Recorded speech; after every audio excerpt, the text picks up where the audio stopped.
ज्योतिर्गमय तमसो मा ज्योतिर्गमय मृत्योर्मा अमृतं गमय शांति शांति शांति। नमस्कार, शुभ सन्ध्या। आज श्री श्री माয়ের জীবন এবং বাণী অবলম্বন করে যে আলোচনা চক্র আয়োজন করা হয়েছে সেইটি যে চারজন মহাপ্রাণ সংঘাতকের নামে নামাঙ্কিত। আমরা একে একে তাদের সম্পর্কে সামান্য কয়েকটি কথা জানব। স্বামী বিরজানন্দজি মহারাজ, স্বামী বিশুদ্ধানন্দজি মহারাজ, স্বামী শঙ্করানন্দজি মহারাজ এবং স্বামী মাধবানন্দজি মহারাজ। প্রথমে স্বামী বিরজানন্দজি মহারাজ। পরম পূজনীয় শ্রীমৎ স্বামী বিরজানন্দজি মহারাজ রামকৃষ্ণ মঠ ও মিশনের ষষ্ঠ সংঘাতক। 1873 সালের 10 জুন শ্রী শ্রী জগন্নাথ দেবের স্নানযাত্রা দিন কলকাতায় স্বামী বিরজানন্দজি মহারাজ জন্মগ্রহণ করেন। পূর্বাশ্রমে তার নাম ছিল কালীকৃষ্ণ বসু। মাতা নিষাদকালী দেবী অশেষ ভক্তিমতী ছিলেন। পিতা ত্রৈলোক্যনাথ বসু ছিলেন খ্যাতনামা চিকিৎসক। নবম শ্রেণীতে পাঠরত কালীকৃষ্ণের জীবন গতিকে বিশেষভাবে প্রভাবান্বিত করেছিলেন প্রতিভাধর খগেন্দ্রনাথ চট্টোপাধ্যায়, পরবর্তীকালে স্বামী বিমলানন্দ। কালীকৃষ্ণ পিতার কিছু বই পড়ে শ্রী শ্রী রামকৃষ্ণের প্রতি আকৃষ্ট হন। এই সময় পূজা, ধ্যান ও ভক্তিমূলক সঙ্গীতে তাঁর মন বিভোর হয়ে থাকত। কাকুর কাছে জগদ্দারি শ্রী রামচন্দ্র দত্ত এবং রিপন কলেজে শ্রী মহেন্দ্রনাথ গুপ্ত শ্রীমঠ সঙ্গে তাঁর প্রগাঢ় অন্তরঙ্গতা তৈরি হয়। ক্রমশ তার বৈরাগ্যের সংকল্প দৃঢ় হতে থাকে। 1893 খ্রিস্টাব্দে বালক কালীকৃষ্ণ শ্রী শ্রী মায়ের কাছে মন্ত্র দীক্ষা প্রার্থনা করলে মা বালক কালীকৃষ্ণের মনোবাঞ্ছা পূর্ণ করলেন। 1897 সালে স্বামীজি কালীকৃষ্ণকে সন্ন্যাস দীক্ষা দান এবং নাম করেন স্বামী বিরজানন্দ। এরপর স্বামীজির সান্নিধ্যে জ্ঞান, ভক্তি, যোগ ও কর্মের সমন্বিত আদর্শে তাঁর শিক্ষা ও সাধন চলতে থাকে। হিমালয়ের মায়াবতী আশ্রম তাঁরই প্রতিষ্ঠিত। শ্যামলাদাল বিবেকানন্দ আশ্রমে অবসাদীতে তিনি বহু বছর অতিবাহিত করেন। ইতিমধ্যে 1906 সালে তিনি রামকৃষ্ণ মঠ ও মিশনের অন্যতম ট্রাস্টি নির্বাচিত হন। 34 সালে তিনি মঠ ও মিশনের সাধারণ সম্পাদকের কর্মভার গ্রহণ করেন এবং 38 সালে মঠ ও মিশনের সহকারী অধ্যক্ষ মনোনীত হন। ওই বছরই সংঘাতক শ্রীমৎ স্বামী শুদ্ধানন্দজি মহারাজের তিরোধানের পর তিনি সংঘের নেতৃত্বভার গ্রহণ করেন। স্বামী বিরজানন্দজি মহারাজ জীবনের শেষ 12 বৎসর মঠ ও মিশনের সর্বাধ্যক্ষের পদে আসীন ছিলেন। স্বামীজি প্রকল্পিত সংঘের কর্মধারার তিনি ছিলেন অন্যতম শ্রেষ্ঠ ধারক ও বাহক। 1940 সালে স্বামী বিরজানন্দজি করস্পর্শ মাথায় নিয়ে রামকৃষ্ণ মিশনের সর্বপ্রথম শিক্ষা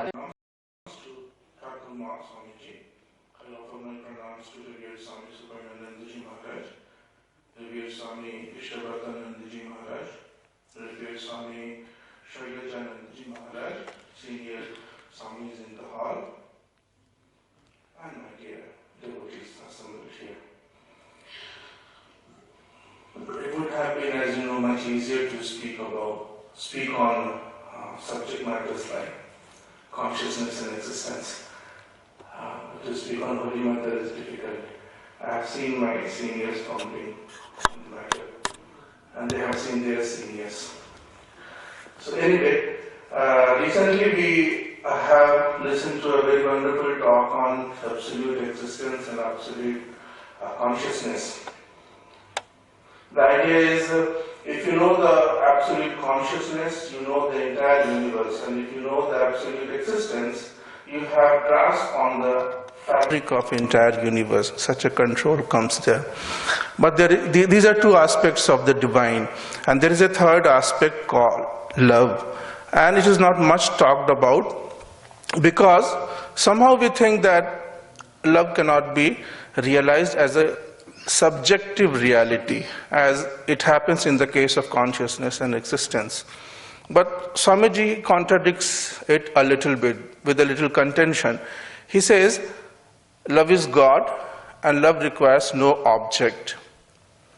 And if we do not emphasize on that aspect of God, then he asks further, how are we going to work for the city we are living in? How are we going to work for the community we are living in?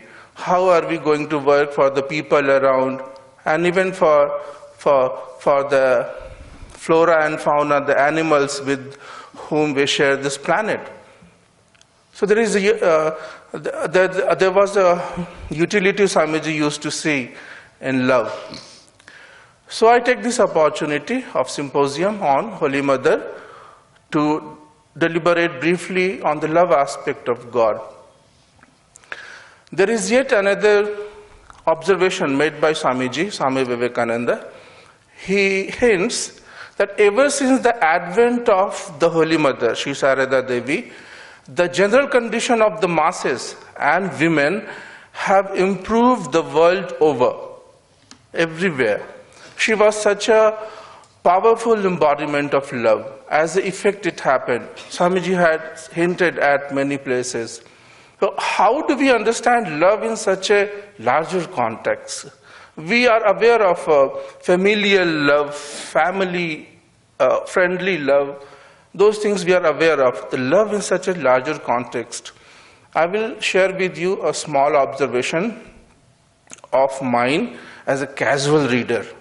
Sometimes we flip through books, no? So if you flip through the books on Ramayana, you will find there are wars happening everywhere. But surprisingly, nobody is following any rule. There is no rule set for the wars there. Enemy could attack you anytime, daytime, nighttime. They can attack even your puja places where sacrificial fire is lit. So there is no rule to be kept there during Ramayana time. But when you come down to Mahabharata time, you see there are rules like nobody will invade others after sunset, nobody will go to war after sunset, one king will engage with only one king, no unnotified attack, assault on others, and there were many other rules. These were the rules set during the Mahabharata time, later in Mahabharata time. So what do we read here? Certain social organization came in, Swamiji points us, certain social organization that I restrain myself, I give space to others, the love came in and society began to organize itself. We were willing to give each other a dignified space. That is how we read love in a larger context. So with civilization comes, and it is a matter of growth. Love, social organization and civilization is a matter of growth. But we have to ask our question. When we are struggling in our life, do we have to go back to the tribal mentality once again, no rules for anyone? Or do we have to advance as a civilization? So that is the question, a moot question we should always keep at the back of our mind so that we get a certain direction. I will shift from here a little bit and come to a well-known episode in the life of Holy Mother. Holy Mother and Amjad episode, you know. Amjad was a bit given to hard ways of life, but he was devoted to Holy Mother. He used to go to her on festive occasions. And on all such occasions, Holy Mother used to feed him with as much care and concern as she would shower on her choicest disciples, lay or the monastic disciples. And also, added to that, she used to clean the place where Amjad used to have had his food. It was unconventional those days. A Brahmin widow cleaning the place of an outcast was very unconventional. But she used to do that because others were reluctant to do that. And she used to break the laws, break the convention for the establishment of better love and care in the society. She kept defying law this way, very silently. So my point was, it was Amjad and Mother, Holy Mother case. When she was doing that, while she was doing that, she was not blind of the motive of Amjad. She knew Amjad had ill propensities. And she used to keep her jewelries, golden jewelries in the hiding every time Amjad came in, turned in. She was aware of her propensities. Of course, in our society, all the propensities to a willing soul can fit in. There is nothing called absolutely vulgar, absolutely unjust, or absolutely rustic. A willing soul can give under a certain framework a healthy space to all those propensities to human being, if we have to advance as a society, as a civilization. But then, no blindness. Holy Mother was aware of his ill propensities. See, in our society, anybody can say that we are practicing religion. A Dakat also can visit his temple and go and worship Kali. Avatara Varishtha also worships Kali. But can we compare the motives? Do they have same motives? One is confined to love for his family member, himself. He is in love with 3, 4 people. And at the other side, there is an Avatara. He is in love with humanity. He is struggling to chalk out the way to freedom and love for entire humanity. He does that. It's not lip sympathy. He does that. He labors. By the sweat of his brow, he does that. Well, then there is a difference in the motive, and we cannot compare. We cannot compare, and we cannot be blind of that. But still, there is a connecting thread running through both of them. And the connecting thread is love. Love is the connecting thread. And it is the duty of Vedanta and personalities like Thakur Maya and Swamiji to give us that connecting thread, which is love. It is the duty of the religion, the core religion, the Vedanta, to teach us that connecting thread. To teach us what? Suppose Swamiji, it's a Swamiji's example. See, every time I cannot say Swamiji said that. Whatever we will be saying, the authority comes from him. So, yes. What does Vedanta teaches us? A tiger can hunt us down because his cubs are hungry, somewhere hungry. So apparently it's an upsetting act of assault, but there is a motive, and the motive is of love. So where is the problem? If we understand the motive, and if we understand the connecting thread, and Sri Krishna says in the Gita that I am the connecting thread in all the incongruous life situation. Mai sarvam idam protam sarve manigana eva. Krishna says that. So if we have the motive, if we have the connecting thread, there is no ground to quarrel. Some religious teachers will come and talk about the differences in the society which we are facing. Maybe it is their way to alarm us, alert us, so that we do not stumble upon again and again. So we should understand that they are talking about, their focus is on the motive side, but that does not mean they are making any compromise with the ideal, which is the connecting thread, which is the Krishna, which is the Avatara, which runs through all the situations in human life. So there is no compromise there. Some religious teachers come and talk about the exalted love and universal brotherhood, because their focus is completely on the connecting thread side of the necklace that we are offering to Holy Mother. Necklace, a thread running through all the pearls, and we have that necklace. And that religious teacher is focused on the connecting thread side. Very loving, very sweet. Fine, we need both of them. And as long we understand that these are the situations, these are the two things, I once again quote Swamiji here, he says, I am of the opinion that majority of our quarrelings is arised by one factor, and that is, we always compare and judge others' motives with our motives. And that is the reason of our quarreling, misunderstanding. It leads us to misjudgment. He further explains, he himself further explains, suppose I do something, of course there is a motive. And I see others, someone else is doing the same thing. And we hurriedly conclude that he has the same motive as mine. That may not be the case. So we are aware of the motive, we are aware of the connecting thread, and suffice it to say that the core competency of scriptures, Vedanta and Avataras are this connecting thread. We should not expect anything out of that domain, and we should not drag them out of their core competency of showing us the connecting thread, which is love. Love, at least in this context, it is love. In some other context, people say it is freedom. That is different context. In this context, it is love, the connecting thread, the golden thread.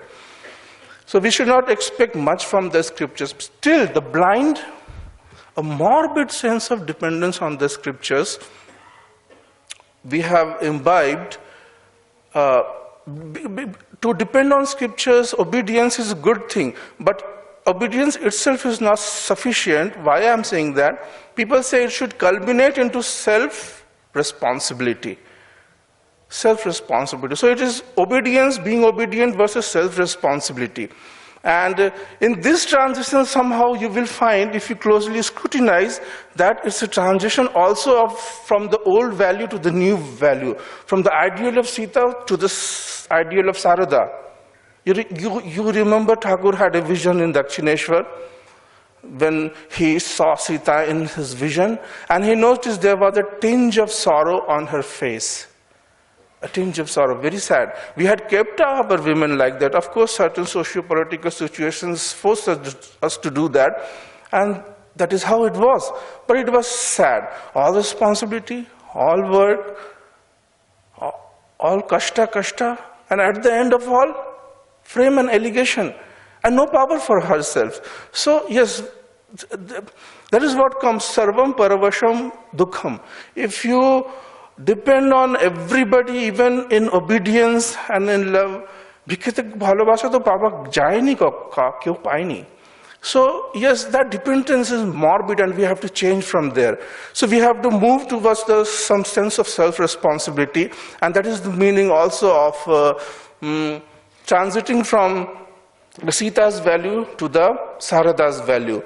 And that is the message, in fact, coming from Sri Ramakrishna also. He says, "Ami jotota korechi tomake tar cheye onek beshi korte hobe." And he went away. And the Holy Mother outlived him by 20 years or so, 24 years or so, 24 years or so. See, there was a blame on Rama that Sita got kidnapped. You put her to fire test. In a modern incarnation, no more blame game. You run your own show. I'm going. You be self-responsible. No more sorrow for you. No more misery for you. You be self-responsible. And what did mother did? What she did do? She took care of herself all alone. She took care of her family. She took care of the organization. And she presented herself as an ideal teacher before society, as an ideal woman before society, and demonstrated the motherhood of God. Such a huge task. And all of that is possible due to her sense of self-responsibility. So we don't have to be miserable. We must transform into the children of Sarada. And how is that possible? Remove the sorrow and put a beautiful smile on the face of Sita and her children. And there we are, transformed into the image of Ma Sarada. I think I have covered 20 minutes. And one more word of caution coming from Swamiji. One more brief word of caution. In any better civilization, it is always for the women to set the standards for men. How they are going to behave. What type of men do you want around you? In your home, in your universities, traffic, market, streets, anywhere. So you have to set, the mothers of the society have to set the standards, because it is you who give birth, nurture, educate, even attract and allure. So it is for you to set the standards high, and before we set standards high for others, it is important that our own standards are very high. Otherwise, we cannot set the bars high for others. So that is how. That is the word of caution. If we completely divorce from the ideal of Sita, the old values, we will be bringing down whatever we understand by the umbrella term of manhood. So we have to take care of that, old and the new together. Thank you all. His oratory and the content of the oration, you have an inkling that he was, before coming to this place, engaged in the hard task of editing Prabuddha Bharat. So that you have to keep in mind while listening to his voice.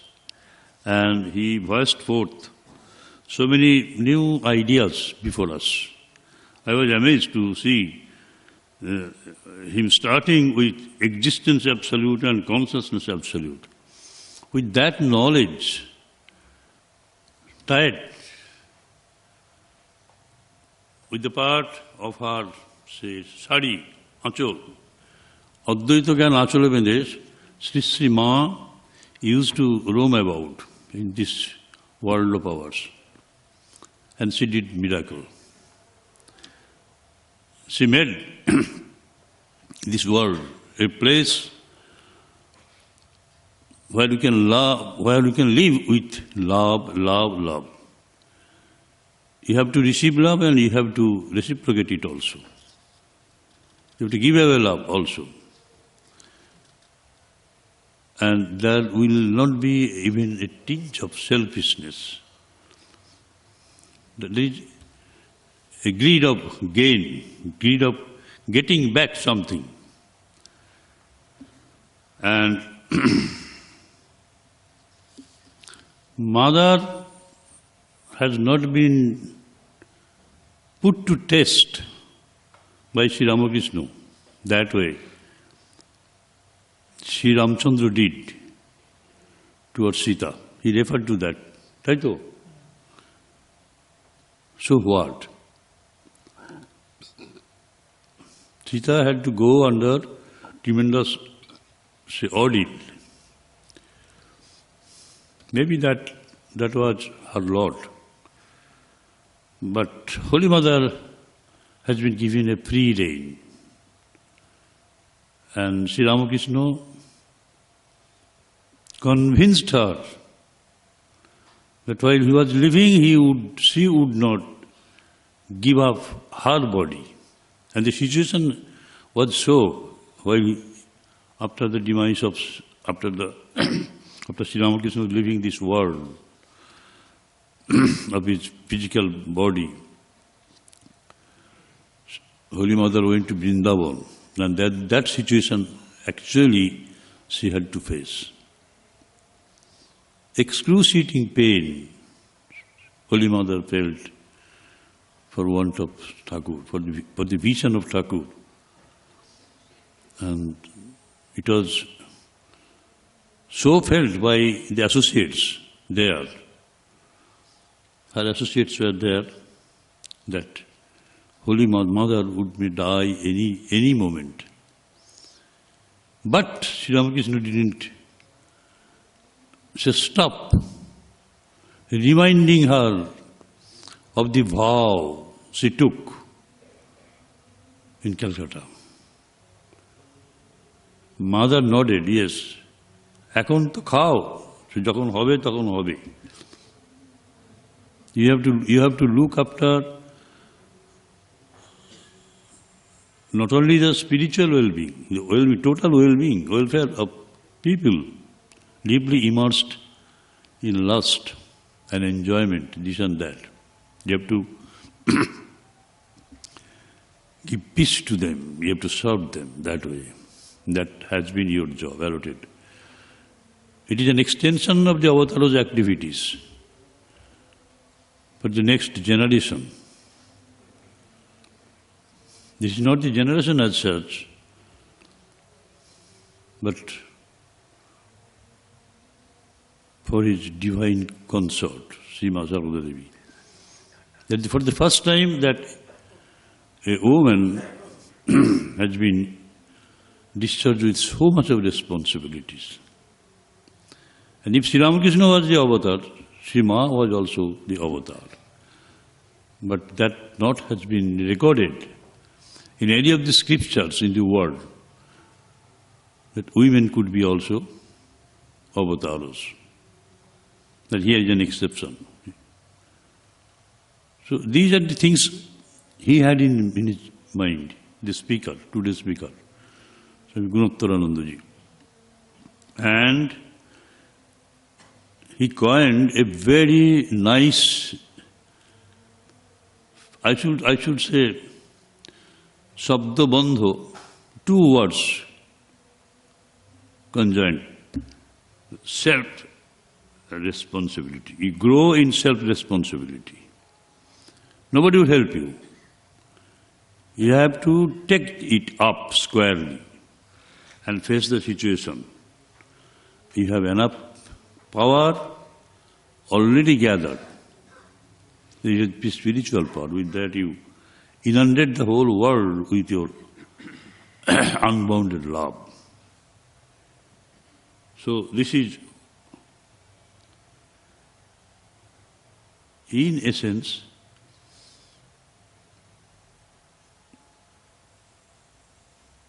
the summary, the quintessence of the speech that he made. And she set before us a standard which nobody ever tried. It's a beautiful discussion we had from this dear brother of ours, Gunotrananda.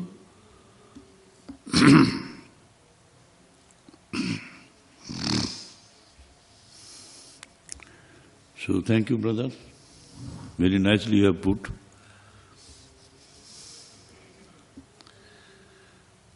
আপনারা সব বুঝতে পেরেছেন তো? মোটামুটি উনি অনেক কিছু বলে গেলেন।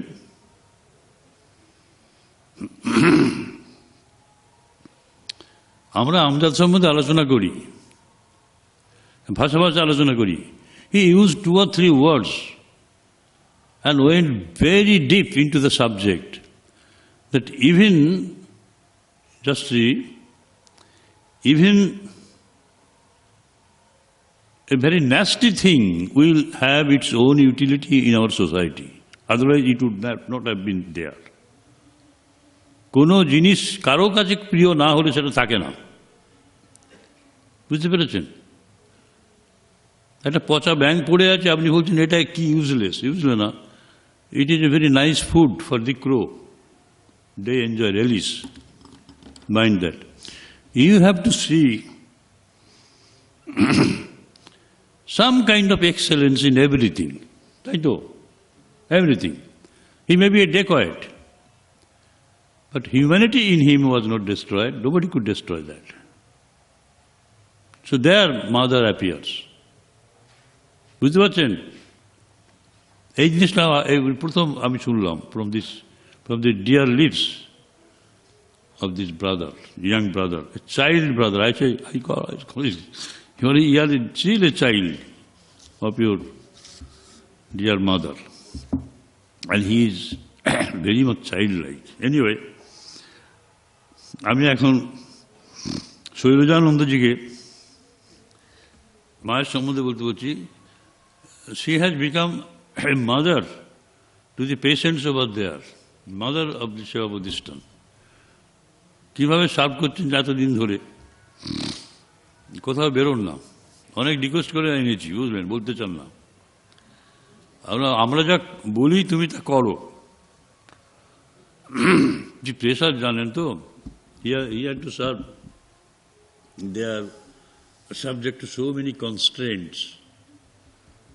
Have to maximize the benefit given to the patients. কিন্তু তাকে কি লিমিটেড স্কোপ। আমি তো টেনে একটা খাটকে বাড়াতে পারি না, আমি টেনে একটা হসপিটালের বেড বাড়াতে পারি না। সবাই গালাগালি দিয়ে যাচ্ছে। He has to accept everything. কেউ প্রেস করে যাচ্ছে, he has to accept everything. Remaining undisturbed, unperturbed. কি অদ্ভুত সব জিনিস। তা আমরা তার কাছে মাদার ইন প্র্যাকটিক্যাল লাইফ, আর যেটা ভালো মনে করেন উনি বলবেন।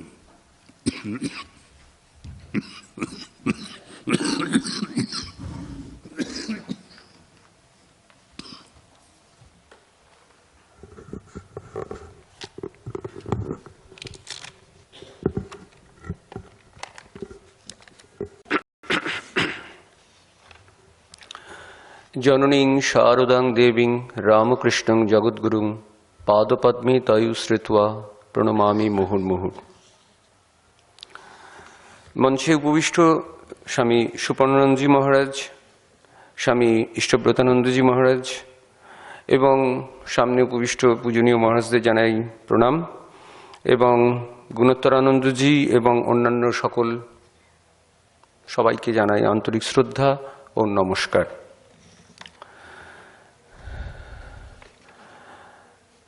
শ্রী শ্রী মায়ের সম্বন্ধে আমরা যখন আলোচনা করি তখন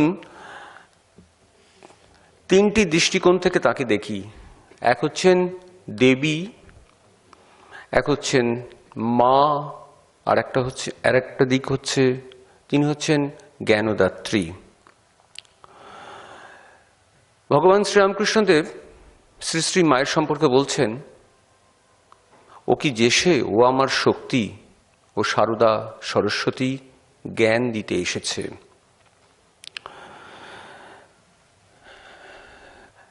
এই যে সারদা সরস্বতী জ্ঞান দিতে এসেছে, এই প্রসঙ্গে একটি ঘটনা উল্লেখ করি।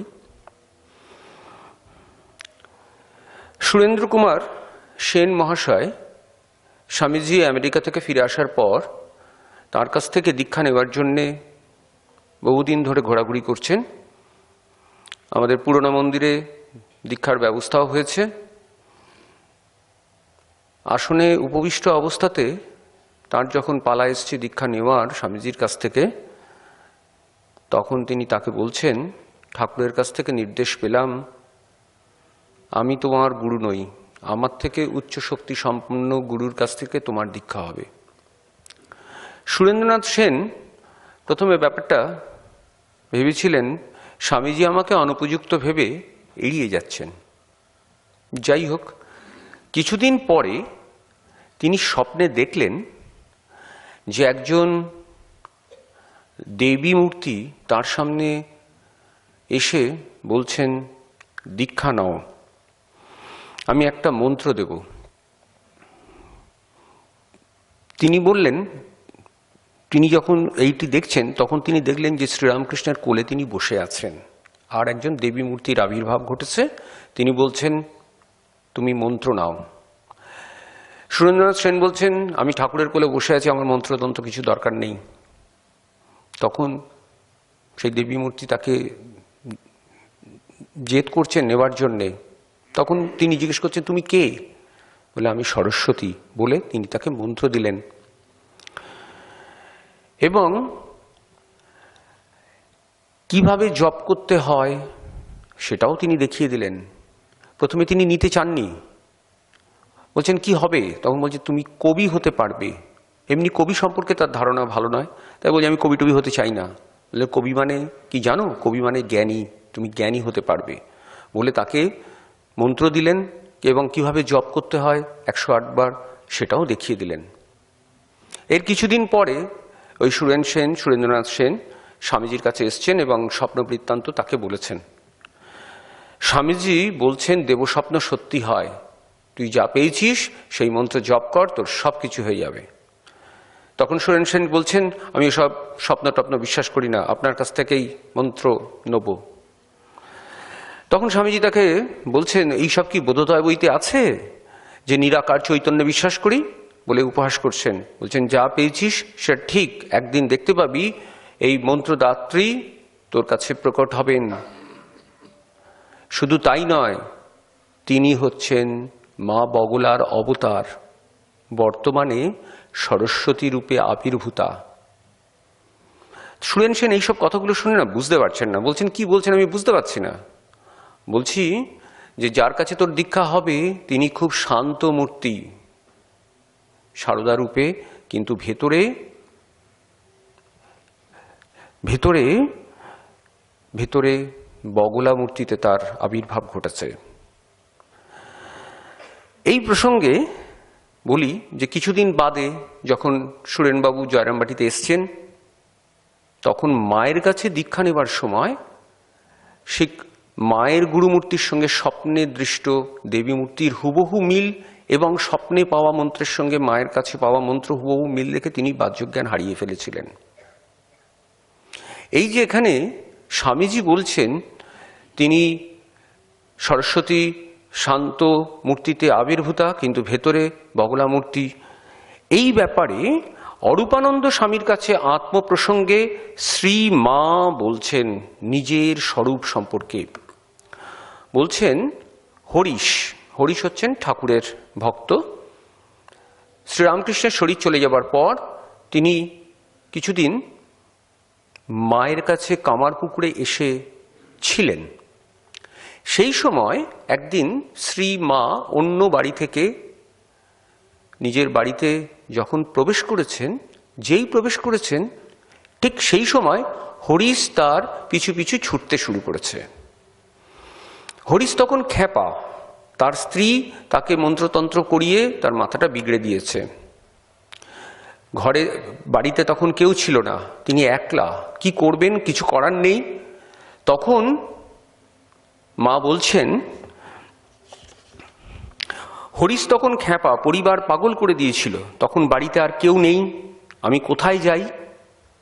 তাড়াতাড়ি ধানের হামারের অর্থাৎ ঠাকুরের জন্মস্থানের ওপর ধানের গোলা ছিল, চারিদিকে ঘুরতে লাগলাম, ও আর কিছুতেই ছাড়ে না। 7 বার ঘুরে আমি আর পারলাম না, নিজের মূর্তি এসে পড়ল। আমি নিজ মূর্তি ধরে দাঁড়ালাম, তারপর ওর বুকে হাঁটু দিয়ে জিভ টেনে ধরে চড় মারতে লাগলাম, আর ও হেঁ হেঁ করে হাঁপাতে লাগলো। এত জোর মেরেছেন, মা বলছেন আমার হাত লাল হয়ে গেল। কিছুদিন পরে যখন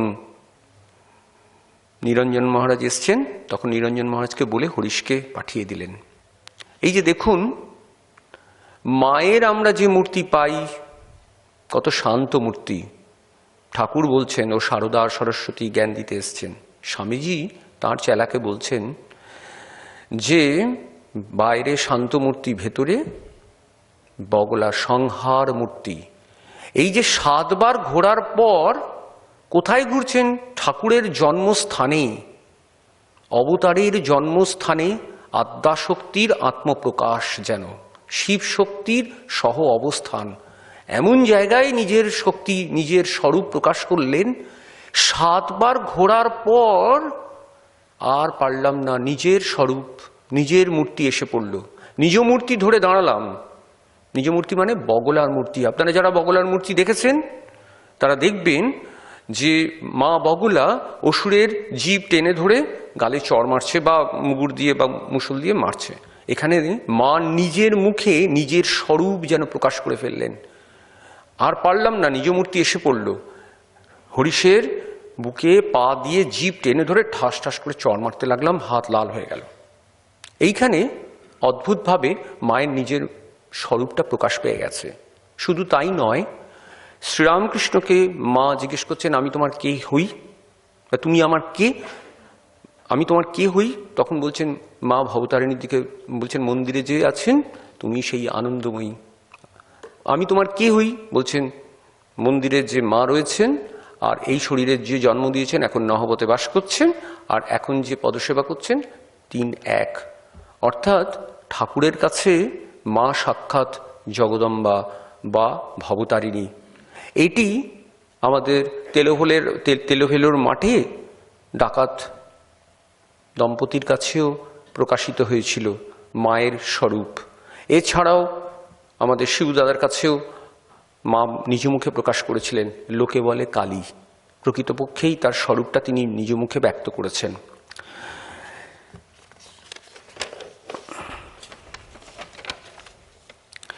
দক্ষিণেশ্বরে অবস্থানকালে একদিন ঠাকুর তার রমণী মাত্রেই মাতৃভাবের উল্লেখ করে তার যুবক ভক্তদের একটি গল্প বলেছিলেন। কি গল্প? সেটি হচ্ছে, গণেশ তখন কিশোর। বুঝতেই পাচ্ছেন কিশোর বয়সে যেরকম হয়। কিশোর বয়সে গণেশ একদিন খেলা করতে করতে একটা বিড়ালকে দেখতে পান, এবং বালক স্বভাব চপলতায় নানাভাবে পীড়াদান এবং প্রহার করে ক্ষতবিক্ষত করেন। বিড়াল কোনো রকমে প্রাণ বাঁচিয়ে পালালে গণেশ একটু শান্ত হয়ে নিজ মায়ের কাছে যখন এসে দেখলেন যে মায়ের গায়ে ক্ষতচিহ্ন, বিভিন্ন আঘাতের চিহ্ন, এইটা দেখেই মাতৃভক্ত গণেশ বলছে, মা তোমার এই কি অবস্থা? তখন মা দুর্গা বলছেন, বাবা এর জন্য তো তুমিই দায়ী। গণেশ বলছে, আমি তোমাকে মেরেছি? কিংবা পরোক্ষভাবে তখন মা দুর্গা বলছেন, ভেবে দেখো তো তুমি কাউকে আঘাত করেছো কিনা, মেরেছো কিনা? তখন বলছে, হ্যাঁ আমি একটা বিড়ালকে মেরেছি। তখন মা বলছেন, জেনে রাখবে। তখন মা বলছেন, গণেশ জননী অনুতপ্ত বালককে সাদরে হৃদয় ধারণপূর্বক বললেন, বাবা তোমার সম্মুখে বিদ্যমান আমার এই শরীরকে কেহ প্রহার করেনি, কিন্তু আমি মার্জারাদি যাবতীয় প্রাণীরূপে সংসারে বিচরণ করিতেছি, এই জন্যে তোমার প্রহারের চিহ্ন আমার অঙ্গে। অর্থাৎ এটি লীলা প্রসঙ্গে আছে। ঠাকুর তার বালক ভক্তদের বলছেন যে মা দুর্গা গণেশকে এই বলছে, যাবতীয় নারী মূর্তির মধ্যে আমি আছি, আর পুরুষ মূর্তির মধ্যে তোমার পিতা মহাদেব শিব রয়েছেন। অর্থাৎ শিব শক্তি ছাড়া জগতে কিচ্ছু নেই, সেইটা প্রকাশ করছেন এবং বলছেন, তুমি না জেনে এই রূপ করেছো সেজন্য দুঃখ করো না, কিন্তু আজ থেকে কথা স্মরণ রেখো, স্ত্রী মূর্তি বিশিষ্ট জীব সকল আমার অংশে উদ্ভূত হয়েছে এবং পুরুষ মূর্তিধারী জীবসমূহ তোমার পিতার অংশে জন্মগ্রহণ করেছে। শিব শক্তি ভিন্ন জগতে কেহ বা কিছুই নেই। জয়রামবাটিতে মায়ের একটি পোষা বিড়াল ছিল, আর মায়ের সেবক ছিলেন জ্ঞান মহারাজ। জ্ঞান মহারাজ ওই বিড়ালটিকে খুব পছন্দ করতো না, মাঝে মাঝে সুযোগ টুযোগ হলে মারধরও করত, মা সেটা জানতেন। তা একবার মা জয়রামবাটি থেকে কলকাতা আসার সময় জ্ঞান মহারাজকে বলছেন, বাবা জ্ঞান, ওদের জন্য একটু চাল নিও, না হলে ওরা পরের বাড়ি গেলে গালমন্দ করবে। তারপর ভাবলেন, এটা বললেও বিড়ালের ভাগ্য ফিরবে না, তাই জন্য বললেন, বাবা জ্ঞান, এদের মধ্যেও আমি আছি। এরপর থেকে জ্ঞান মহারাজ যেই এই কথাটা বলেছেন, মা বলছেন এদের মধ্যেও আমি আছি, তারপর থেকে জ্ঞান মহারাজ তো মারার প্রশ্নই নেই, চাল তো নিতেনই, তার সঙ্গে একটু মাছের ব্যবস্থাও করতেন। কাকে? ওই বিড়ালগুলোর জন্যে। এই যে মা নিজ মুখে বললেন, যেখানে গণেশ জননী বলেছেন যে কথাটা, এখানে আমাদের মা শারদা সেই একই কথা বলছেন, ইয়া দেবী সর্বভূতেষু মাতৃরূপেণ সংস্থিতা। সেই মাই আমাদের প্রত্যেকের মধ্যে রয়েছেন। বাবা ওই বেড়ালের মধ্যেও আমি আছি, যেটি গণেশ জননী গণেশকে বলেছিলেন, এখানে আমাদের মা জ্ঞান মহারাজকে স্মরণ করে দিচ্ছে, আমাদের সকলের উদ্দেশ্যে বলছেন, প্রত্যেকের মধ্যেই আমি আছি, এমনকি ইতর প্রাণী বেড়ালের মধ্যেও আমি আছি। তিনি যে আমাদের মা একথা প্রকাশ করছে। একটু আগে বললাম দেবী মূর্তিতে, অর্থাৎ নিজের স্বরূপ প্রকাশ করেছেন। এখন মাতৃরূপে আমরা কিভাবে পাচ্ছি? এটা তো দেবী রূপে পেলাম, তিনি প্রত্যেকের মধ্যে আছেন এবং তার স্বরূপ তিনি প্রকাশ করেছেন। এখন মাতৃরূপে আমরা কিভাবে পাই, সেইটি দু চারটি ঘটনার কথা উল্লেখ করছি। রামকৃষ্ণ মঠ মিশনের ষষ্ঠ অধ্যক্ষ স্বামী বিরজানন্দজি মহারাজ রামকৃষ্ণ সংঘের ইতিহাসে দুই যুগের মধ্যে একটি সেতুর মতন। স্বামী বিবেকানন্দ প্রমুখ শ্রীরামকৃষ্ণ সন্তানদের সঙ্গে সঙ্গ এবং স্নেহচ্ছায়ায় তার আধ্যাত্মিক জীবন গড়ে উঠেছিল। বরানগর মঠের কাল থেকে তিনি সংঘভুক্ত, আবার রামকৃষ্ণ সন্তানদের পরবর্তী যুগের গঠনে তার ভূমিকা সংঘের ইতিহাসে স্বর্ণাক্ষরে লেখা আছে। স্বামী বিরজানন্দজি তখন তরুণ ব্রহ্মচারী কালীকৃষ্ণ, তিনি তখন বরানগর মঠে থাকেন। তখন শ্রীরামকৃষ্ণ স্থূল শরীরে নেই, কিন্তু ঠাকুরের সন্তানদের মুখে তাঁর লীলাসঙ্গিনী শ্রী শ্রী মায়ের বহু কথা তিনি শোনেন। মাকে দেখার ইচ্ছেও তার মনে জাগে। একবার সুযোগ ঘটে গেল। কি সেই সুযোগ? শারদানন্দজির সঙ্গে জয়রামবাটিতে জগদ্ধাত্রী পুজোর সময় যাওয়ার একটা সুযোগ ঘটল। 4 জন গেলেন জয়রামবাটিতে। 4 জন কে?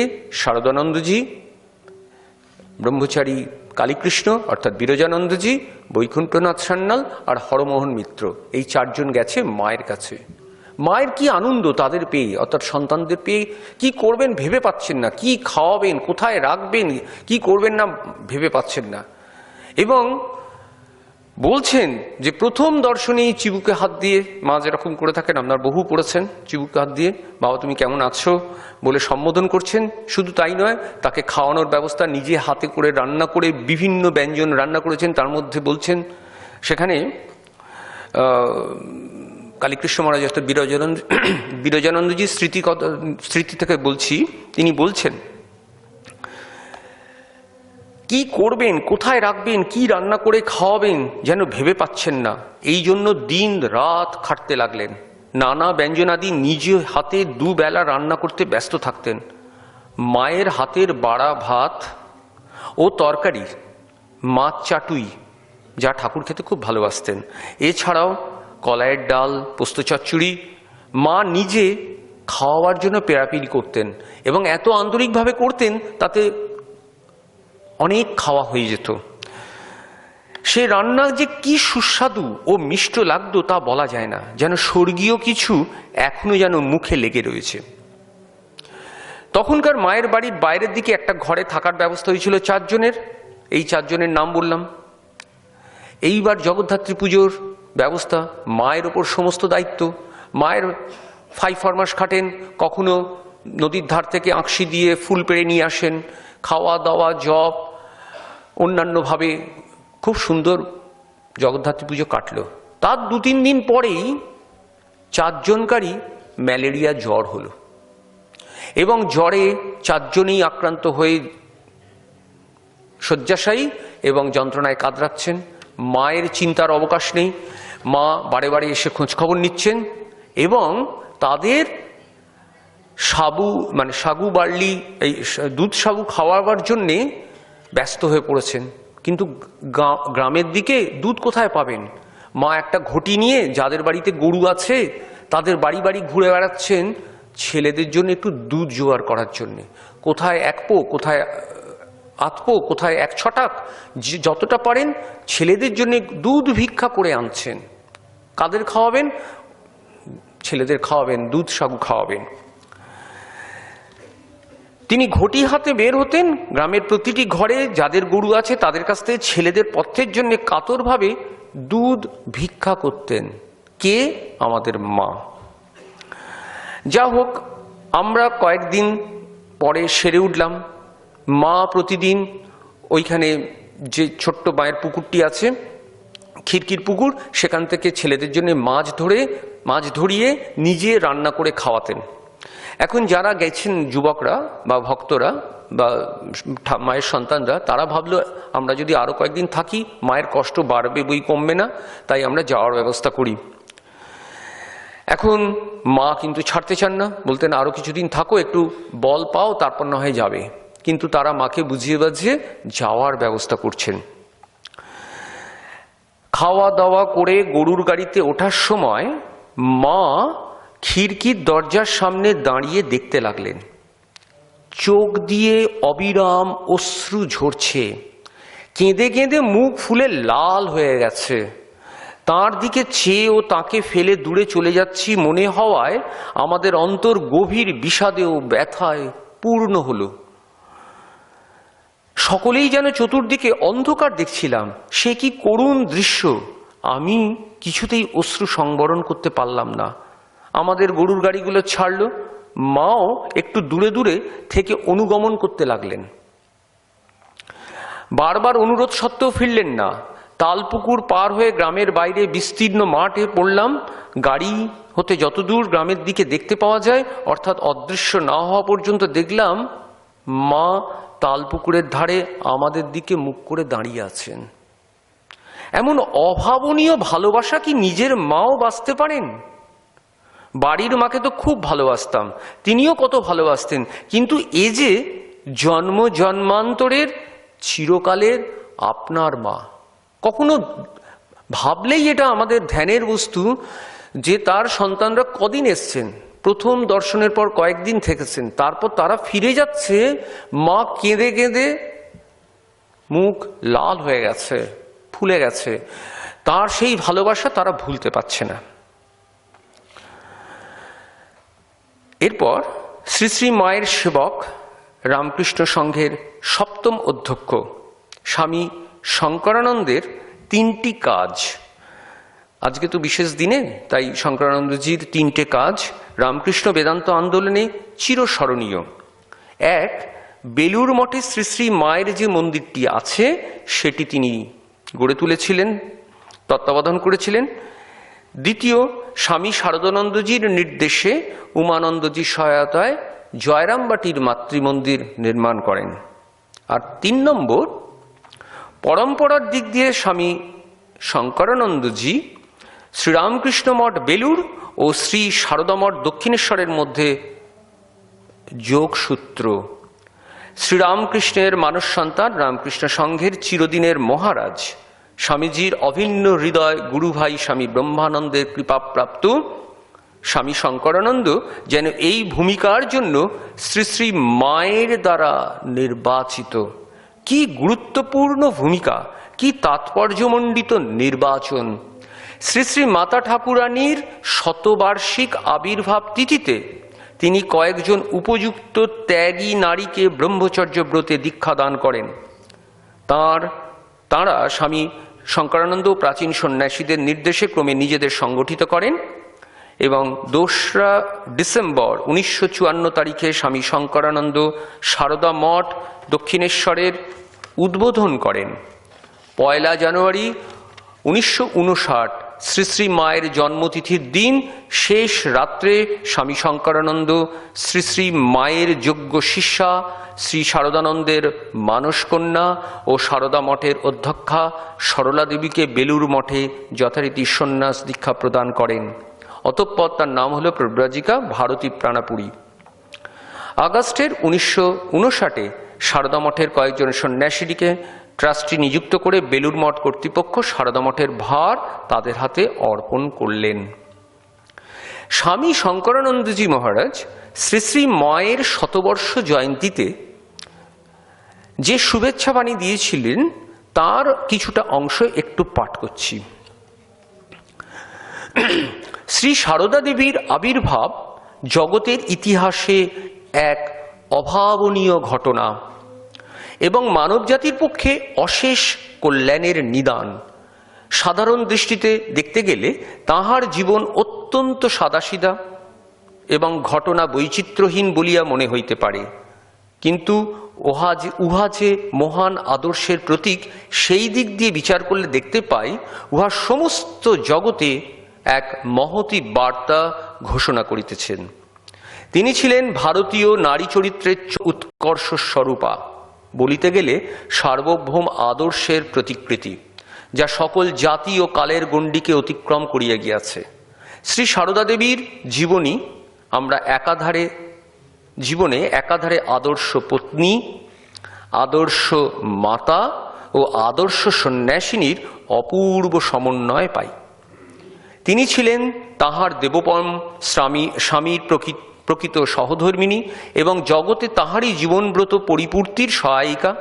শ্রীরামকৃষ্ণ যে তাকে সাক্ষাৎ দেবী জ্ঞানে পূজা করেছিলেন ইহাতে বিস্মিত হওয়ার কিছুই নাই।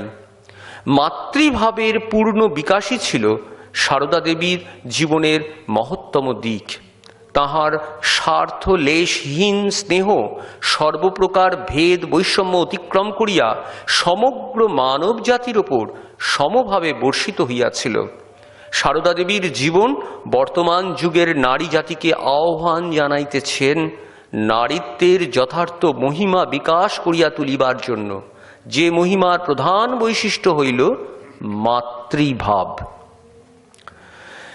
স্বামী বিশুদ্ধানন্দজি ছিলেন রামকৃষ্ণ সংঘের 8ম অধ্যক্ষ।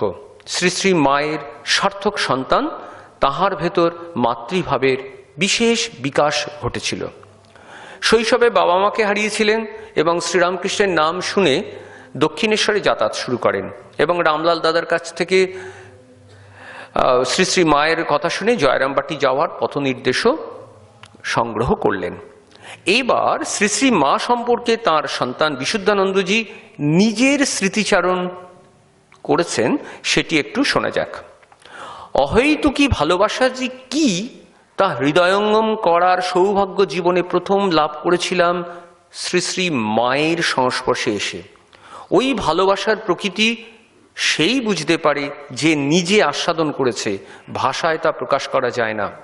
তার অপার্থিব স্নেহের শক্তি আমার তরুণ প্রাণকে এতই বিপুলভাবে আকর্ষণ করেছিল যে পিতা মাতার এবং গৃহের অপরাপর স্বজনবর্গের ভালোবাসা যেন অতি স্বাভাবিকভাবেই পেছনে পড়ে যেতে বেশি সময় লাগেনি। প্রায় 50 বছর পূর্বে 1906 খ্রিস্টাব্দে জয়রামবাটিতে তার প্রথম দর্শন পাই।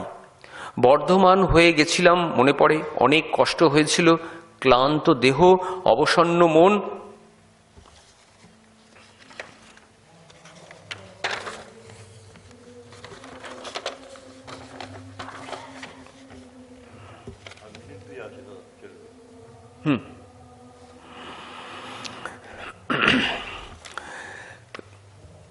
শ্রীরামকৃষ্ণদেবের লীলার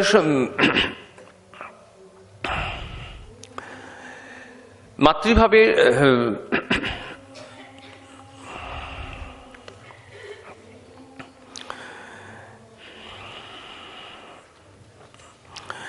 তার সামনে 1906 জয়রামবাটিতে তার প্রথম দর্শন পাই। বর্ধমান হয়ে গেছিলাম মনে পড়ে, অনেক কষ্ট হয়েছিল, ক্লান্ত দেহ, অবসন্ন মন। মনে হয়েছিল কেউ যদি সঙ্গে করে মায়ের নিকট আমাকে নিয়ে গিয়ে পরিচয় করিয়ে দেয় তাহলে ভালো হয়। একা একা গিয়েছিলাম, কিন্তু মায়ের কাছে যাওয়ার সঙ্গে সঙ্গে সমস্ত সংকোচ কেটে গেল যখন মা আমাকে জিজ্ঞেস করলো, কেমন আছো বাছা? যাই হোক, সময় কম, আমি আরেকটি মায়ের ভালোবাসার একটি ঘটনা একটু সংক্ষেপে বলে দিচ্ছি। সেটা হচ্ছে মায়ের সেবক শারদেশানন্দজির স্মৃতিতে আছে। ময়মনসিংহ থেকে 4 জন ভক্ত এসছেন জয়রামবাটিতে। মা যেরকম সকল ভক্তদের খাওয়ানোর ব্যবস্থা, থাকার ব্যবস্থা সব করেছেন, তা সেই ভক্তরা ইচ্ছা প্রকাশ করেছে কামারপুকুর যাবেন। মা যথারীতি তাদেরকে বলে দিয়েছেন কামারপুকুর গিয়ে কাদের কাদের দর্শন করতে হবে, অর্থাৎ গৃহদেবতাদের দর্শন করতে হবে, এবং তাদের হাতে ফুল ফল অন্যান্য জিনিসপত্র পাঠিয়েছেন। কিন্তু সেদিনকে বিকালবেলায় বৃষ্টি হয়েছে। মা মনে মনে ভাবছে যে বাচ্চারা তো গেল, এই বৃষ্টিতে নিশ্চয়ই কষ্ট হবে, খুব উদ্বেগ প্রকাশ করছেন। সত্যি তাই, পরের দিন যখন এলো দেখা গেল তাদের ওই 4 জনের মধ্যে যিনি বয়োজ্যেষ্ঠ তার জ্বর এসছে, এবং বেশ ভালোই জ্বর। সে জ্বর কমানোর জন্য মায়ের দুশ্চিন্তা শেষ নেই, তিনিও চেষ্টা করছেন ওষুধপত্র দেওয়া, তার খাওয়ার ব্যবস্থা করা, পথ্যাদির ব্যবস্থা করা, কিন্তু জ্বর কমছে না। তখন তারা ঠিক করলেন যে মা ঠিক করলেন, বা মায়ের সঙ্গে যারা ছিলেন তারাও ঠিক করলেন যে তাদেরকে কোয়ালপাড়া পাঠিয়ে দেবেন।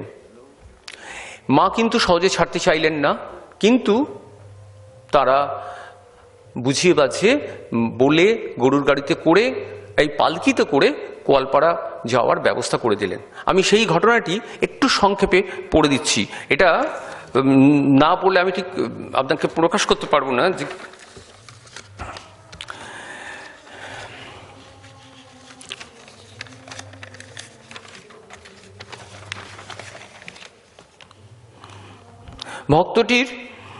ভক্তগণ জয়রামবাটি, মা ছেলের সুখ সুবিধার কথা ব্যবস্থা তদবির করছেন, সর্বক্ষণ খোঁজ নিচ্ছেন। রোগীকে কোয়ালপাড়া আশ্রমে নিয়ে যাওয়া স্থির হলো। রোগীও যাওয়ার জন্য বিশেষ আগ্রহান্বিত। মাকে এই কথা নিবেদন করলে তিনি স্থির দৃষ্টিতে গভীরভাবে শুনলেন, কিন্তু হ্যাঁ বা না কিছু মত প্রকাশ করলেন না। অসুস্থ শরীরে ছেলের যাওয়া তিনি পছন্দ করলেন না, কিন্তু কোনো উপায় নেই, যেতেই হবে।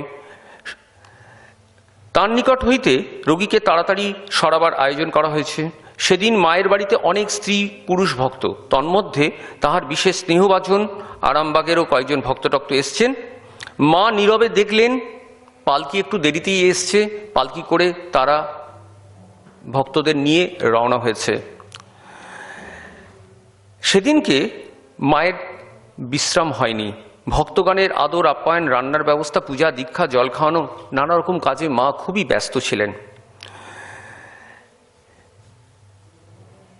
ভোগ প্রসাদ পাওয়া, তারপরই আবার বিষাদের পালা। বিষাদের ব্যাপারে মা সন্তান কেউই কাউকে ছাড়তে অনিচ্ছুক, অথচ ছাড়তে হবে ঠিক যেন পুজো বাড়িতে দশমীর মতন। রুগ্ন সন্তান পালকিতে রওনা হয়ে গেল। বিষণ্ণ বদনে মা নীরব নির্জন বারান্দায় পা মেলিয়া বসিয়া সব দেখলেন। কোলের ওপর হাত দুখানি রাখা, পরে ঘরে গিয়ে বিছানায় শুলেন। সারাদিন পর একটু বিশ্রাম, একটি সন্তান দেখাশোনা করছেন। নিশ্চিন্ত হয়ে বৈঠকখানে গিয়ে বিশ্রাম করার কথা ভাবছিলেন, কিন্তু বেলা পড়ে আসছে দেখে আর গেলেন না। মায়ের বারান্দায় একপাশে চুপ করে বসে রইলেন। কেউ এসে গোলমাল করে মায়ের বিশ্রামে যেতে ব্যাঘাত না করে। দেখতে দেখতে হঠাৎ আকাশ অন্ধকার হয়ে এলো, মেঘে ছেয়ে গেল এবং শোঁ করে ঝড়ের মতন বাতাস এসে সদর দরজায় ধাক্কা মারছে। সেই শুনেই, ঝড়ের শব্দ শুনেই আমার বাছার কি হবে গো বলে মা আর্তস্বরে চিৎকার করে বিছানা হতে ছুটে এলেন। মাথার কাপড় খুলে গিয়ে ভূমিতে লোটাচ্ছে। এলোমেলো হয়ে মাথার কেশরাশি চারপাশে ছড়িয়ে পড়েছে, যেন বেহুশ। বারান্দার কিনারায় এসে আকাশের দিকে চেয়ে ব্যাকুলভাবে জোর হাতে কাঁদতে কাঁদতে বারংবার প্রার্থনা করছেন, ঠাকুর আমার ছেলেদের রক্ষা করো, আমার ছেলেকে রক্ষা করো ঠাকুর। দুই চোখ থেকে অশ্রুবাড়ি অবিরাম ধারে গড়াইয়া পড়িতেছি। সন্তানটি দেখে শুনে হতভম্ব, কিংকর্তব্যবিমূঢ়। একটু পরেই নিজেকে সামলে মায়ের পাশে গিয়ে দাঁড়ালেন, সান্ত্বনা দিয়ে বললেন, কোনো ভয় নেই, এখন তারা দেশটার দিকে পৌঁছে গেছে। মাকে বুঝিয়ে টুঝিয়ে এনে মাকে আবার শুয়ে দিয়েছেন। কিন্তু মা এসে ঠাকুরের সামনে, ঠাকুরের ছবির সামনে প্রার্থনা হচ্ছে, দোহাই ঠাকুর একটু মুখ তুলে চাও, আমার বাছাকে রক্ষা করো। সন্তানটি নির্বাক হয়ে একপাশে দাঁড়াইয়া দেখছেন আর ভাবছেন, এ কি সত্য দেখছি না স্বপ্ন দেখছি। মা চিত হয়ে শুয়ে আছেন, কিন্তু অশ্রুপূর্ণ লোচনে ঠাকুরকে বারবার প্রার্থনা করছেন ছেলের যেন কোনো কষ্ট না হয়। মাঝে মাঝে খেদ করছেন, আমার বাছার কি দুঃখ হচ্ছে, বাছার কি কষ্ট হচ্ছে। আবার কিছুক্ষণ পরে আবার শোঁ শব্দ, আবার মা ছুটে গেছেন সেই রূপ বারান্দায় গিয়ে দেখছেন, আর যে ঝড়ের ওই অবস্থা। সঙ্গে সঙ্গে ঠাকুরের কাছে আবার ব্যাকুলভাবে কাঁদছেন আর প্রার্থনা করছেন, ঠাকুর আমার বাছাদের রক্ষা করো। এই যে মায়ের আকুতি, এটা মা নিজে মুখে প্রকাশ করেছেন। মা বলছেন, আমি সত্যিকারের জননী, গুরু পত্নী নয়, পাতানো মা নয়, কথার কথা মা নয়, সত্য জননী। এই মায়ের যে স্মৃতিকথা মায়ের সন্তানদের লেখা থেকে পাই, এ থেকে আমরা মায়ের এই যে আমাদের জন্য মায়ের ব্যাকুলতা, আমাদের যে প্রকৃত মা, সেটা আমরা সহজেই বুঝতে পারি। তিনি দেবী রূপে এবং আমাদের কাছে মাতৃরূপে এসছেন। আমরা এই একটু আগে মহারাজ বলছিলেন যে না, হসপিটালে আমরা তো থাকি, সেখানে দেখি যে কত রকম সমস্যা, এবং মা যেন আমাদের আগলে রেখেছেন। এইখানে সেদিনকে মহারাজ বলেছিলেন হসপিটালের কয়েকটা ব্যাপার একটু বলার জন্যে। এখানে সেই ব্যাপারটা একটু বলি, যে যখনই বিপদ আমাদের লেগেই আছে, যখন তখন তিনটে ঘটনা আমার এখানে এসে দেখা। একটা শোনা, সেটা আমার আসার আগে ঘটেছিল। একটা বয়লার বার্স্ট করেছিল, সেটা 5তলা বিল্ডিং ক্রস করে এমন একটা জায়গায় পড়ল যেখানে কেউ ছিল না। শুধু তাই না, যখন পড়ার সময় তার আগুনের ফ্লেম পাশের একজন কর্মীর গায়ে একটু লেগেছিল, তাতেই কর্মীটার এমন জীবন সংশয় হয়েছিল, তাকেই বাঁচানোর জন্যে সকলে ব্যস্ত হয়ে উঠেছিল। দেখুন, মা রক্ষা করেছেন। আরও দুটি ঘটনা, আমাদের একটা ওয়ার্ডে, ফিমেল ওয়ার্ডে, পাখার ব্লেড খুলে পড়ল। কোথায় খুলে পড়ল? দুটো খাটের মাঝখানে। ভাবা যায় এরকম কারোর গায়ে তো পড়তে পারতো, সেখানে সব পেশেন্টরা শুয়ে আছে, মা রক্ষা করেছেন। তৃতীয় আরেকটি ঘটনা, খুব দুপুরবেলা, এই ধরুন 11টা-12টার সময় খুব জোর একটা আওয়াজ হলো, হুড়মুড় করে আওয়াজ হলো। আমরা ভাবছি যে কি হলো, কোথায় খোঁজ খবর নিয়ে দেখলাম, খোঁজ নিয়ে দেখতে গেলাম, একটি ওয়ার্ডে আমাদের মা বাচ্চাকে নিয়ে যেখানে থাকে, সেটা হচ্ছে A3 ওয়ার্ড। A3 ওয়ার্ডের সব বিছানাতেই মা বাচ্চাকে নিয়ে রয়েছে। একটা বিছানার ওপরে ছাদ ভেঙে পড়েছে, খাটটা তুবড়ে গেছে, কিন্তু ওইখানে মা বাচ্চা ছিল না। সবকটা বিছানাতে মা বাচ্চা রয়েছে, ওই বিছানার উপরই মা বাচ্চা নেই। এবং ওইখানে সিস্টার ভেবেছিলেন ওখান থেকে কোনো মা বাচ্চাকে নিয়ে আসবে। আমরা খালি, আমার গা কাঁটা দিয়ে উঠছে, আমার কাছে ছবি তুলে রেখেছি। সেই ছাদটা ভেঙে এখনো সেই খাটটা রাখা আছে, স্টিলের খাট তুবড়ে গেছে, মানে ছাদ ভেঙে পড়েছে, ছাদের চাতালটা ভেঙে পড়েছে। ওখানে 10 জন মায়ের জায়গায় 9 জন মা আছে, একটা বেড খালি ছিল, সেই খাটটার উপরই ছাদ ভেঙে পড়েছে। আমরা ভাবছি মা কিভাবে আমাদের রক্ষা করেন। আরেকটি ঘটনা, আমরা ওই যে বিল্ডিংয়ে বসি সেইখানে লিফট দিয়ে উঠবো বলে দাঁড়িয়ে আছি, ঠিক আমাদের এর পাশে, এমার্জেন্সির পাশে, এমার্জেন্সির পাশেই লিফট আছে, সেখান দিয়ে উঠবো বলে এমার্জেন্সির সামনের যে কাউন্টারটা আছে, ফার্স্টে ঢুকলেই এমার্জেন্সির সামনে কাউন্টার, সেইখানে সবসময় ভিড় হয়ে থাকে। তারা কি কার্ড দেখাচ্ছে, রেজিস্ট্রেশন করছে, নাম লেখাচ্ছে, জিজ্ঞেস করছে। আমরা তার পাশের লিফটে ওঠবার জন্য অপেক্ষা করছি, আমাদের সঙ্গে ইঞ্জিনিয়ার আছেন, আরো কয়েকজন শেখারবাবু টেখারবাবু রয়েছেন। হঠাৎ দাঁড়াম করে একটা আওয়াজ হলো, দেখি ওই কাউন্টারের সামনে পাখাটা ভেঙে পড়েছে, পুরো পাখাটা পড়ে আছে, সেখানে একটা লোকও নেই। সব চারদিকে ভিড়, তো সেই সময় 12টা সাড়ে 12টার সময় ঠিক ঠিক করছে লোক, ঠিক কাউন্টারের সামনে ওই পাখাটা ভেঙে পড়েছে, ওখানে কেউ নেই। এগুলো মা আমাদের রক্ষা করে, আমরা সাক্ষাৎ দেখতে পাই। শুধু তাই নয়, যখন যেটা দরকার হয়, এই হসপিটালের কথা বলছি তো, বিপদ আপদ আমাদের লেগেই আছে। এই যে মহারাজ বলছিলেন বেডের ব্যাপার, কি করব না করব, মা আছেন আমাদের, আমরা বুঝতে পারি, দেখতে পাই না বটে, কিন্তু বুঝতে পারি মা আছেন, কিভাবে রক্ষা করেন। যখন যেটা দরকার হয়, আপনার যদি কোনো বাসনা হয়, হ্যাঁ কাউকে সেবা করবেন, কাউকে সাহায্য করবেন, কাউকে না কাউকে পাঠিয়ে দেন, কিভাবে আশ্চর্য হয়ে যায়। তাকে বলি সত্যি আমাদের দরকার ছিল এইটা করার জন্যে, আপনি এসছেন কিছু টাকা দেওয়ার জন্যে। দেখুন দরকার তো আছে নেওয়ার জন্যে, তারা তো লাইন দিয়ে অপেক্ষা করছেই, কিন্তু দেবার জন্যেও মানুষ এসে ঠিক যেমন লাগে তেমন দিয়ে যায়, যাতে মায়ের সেবার কোনো বিঘ্ন না ঘটে। দয়ানন্দজি মহারাজ এই রামকৃষ্ণ মিশন সেবা প্রতিষ্ঠানের প্রতিষ্ঠা করেছেন, তিনি হচ্ছেন মায়ের শিষ্য। সেই দয়ানন্দজি মহারাজকে দয়ানন্দজি মহারাজ প্রথম জীবনে আমাদের উদ্বোধনের বাড়িতে পুজো করতেন। একদিন পুজোর পরে দয়ানন্দজি মহারাজ যখন শ্রী শ্রী মাকে প্রণাম করছেন, তখন মা, ঠাকুর, মা কালী আর নিজেকে দেখিয়ে বলেছিলেন এরা তিনজন এক। এবং দয়ানন্দজির শেষ জীবনে একটি ঘটনা আমি বলি, শুদ্ধব্রতানন্দজি মহারাজ, উনি কাশীতে ছিলেন, কাশীর মহন্ত ছিলেন উনি, হ্যাঁ, তা তিনি সেবক অবস্থায় ছিলেন সেই সময়, অর্থাৎ আমাদের মহারাজের, অর্থাৎ দয়ানন্দজি মহারাজের। তা দয়ানন্দজি মহারাজের কাছে মংস কোয়ার্টারে যখন বয়স হয়ে গেছিল, সচরাচর কেউ যেতেন না, বাইরের ভক্ত টক্ত কেউ যাওয়ার ব্যবস্থাও ছিল না। কিন্তু একজন ভক্ত, যিনি জ্যোতিষ্বরানন্দজি মহারাজের দীক্ষিত সন্তান, তার খুব ইচ্ছা মহারাজকে গিয়ে প্রণাম টনাম করা। তা মহারাজকে বলাতে মহারাজ রাজি হয়েছেন। তা মহারাজের কাছে শুদ্ধব্রতানন্দজি আনার ব্যবস্থা করে দিয়েছেন। মহারাজ কোনো কারণে তাকে পছন্দ করে ফেলেছেন। মাঝে মাঝেই দেখা যেত সেই ভক্ত মহারাজের কাছে এসে প্রণাম করতেন, কথাবার্তা বলতেন, মহারাজের কিছু প্রয়োজনীয় জিনিসপত্র এনে টেনে দিতেন। একদিন মায়ের তিথি পুজোর দিন, জন্মতিথির দিন, সেই ভক্ত এসে মহারাজকে বলছেন, মহারাজ আজকে কিন্তু আপনার মধ্যে শ্রী শ্রী মাকেই প্রণাম করব। তখন মহারাজ কিছুটা শুনলেন, শুনে বললেন, মাকে প্রণাম করবে, মাকে প্রণাম করবে, মাকে প্রণাম করবে, আচ্ছা। বলে তিনি ভালো করে বসলেন, রেডি হয়ে বসলেন। ভক্ত সাষ্টাঙ্গে তাকে প্রণাম করে তৃপ্ত হলেন। অর্থাৎ দেখুন, মায়ের সন্তানদের মধ্যে মা সাক্ষাৎ, এখানে মা সাক্ষাৎ প্রকাশিত, এবং সেটা অনুমোদন করছেন এবং গ্রহণও করছেন।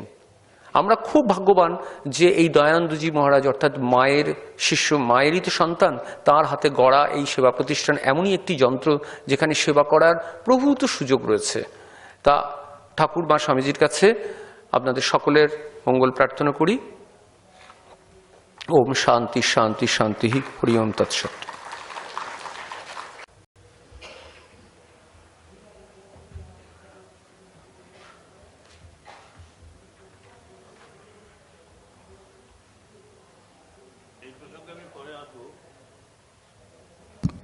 একটুখানি সময় নেব, 2-4 মিনিট।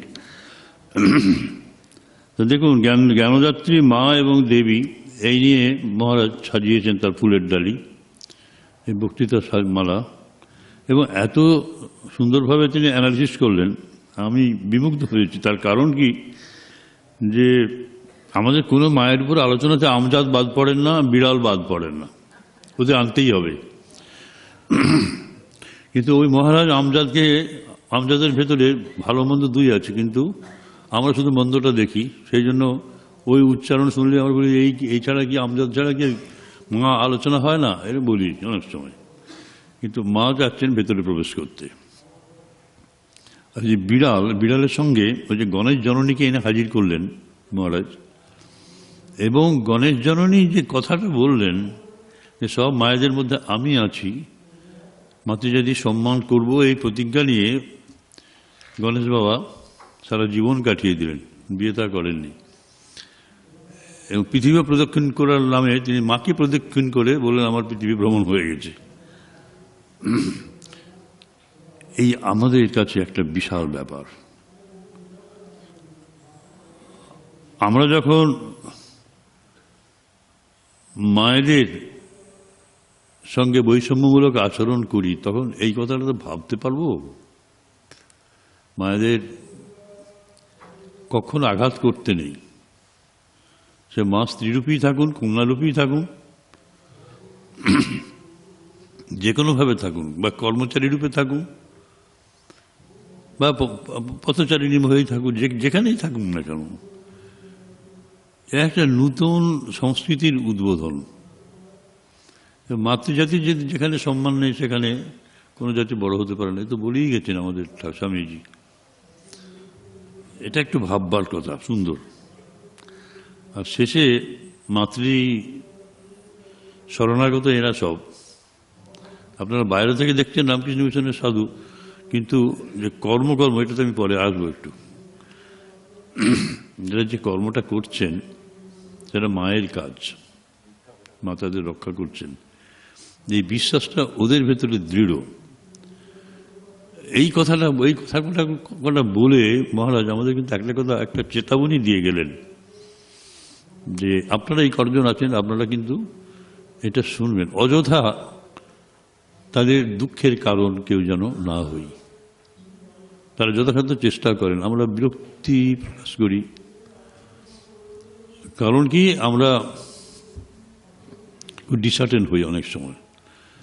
সেবা যারা পেতে চান তারা অ্যাবসলিউটলি পেতে চান। সেবা দেবার ক্ষেত্রে যে বাধা বিপত্তিগুলো আছে সেগুলোর দিকে নজর দিই না। আমরা গালাগালি দিয়ে বাইরে বেরিয়ে এসে যে ইমার্জেন্সি দিয়ে 5 ঘন্টা ফেলে রেখে লোকটাকে মেরে ফেললো বলি। আমাদের সুনাম দুর্নাম আমাদের সবটাই কিন্তু সমান আদরের, কিন্তু এই জন্য সেরকম সব ঘটনা আছে অনেক, সেগুলো তো বলার নয়। যে কথাগুলি বললেন সেগুলো আমাদের উদ্দীপিত করবে। আমি এরপর মহারাজজিকে ডাকছি, ইষ্টব্রতানন্দজি। বক্তা হিসাবে তাকে আর নতুন করে কোনো প্রমাণপত্র দাখিল করতে হয় না, আমাকেও কিছু বলতে হবে না। তিনি নিজ শক্তি বলে খুব পাওয়ারফুল বক্তা। স্বামী ইষ্টব্রতানন্দজি আমাদেরই লোক।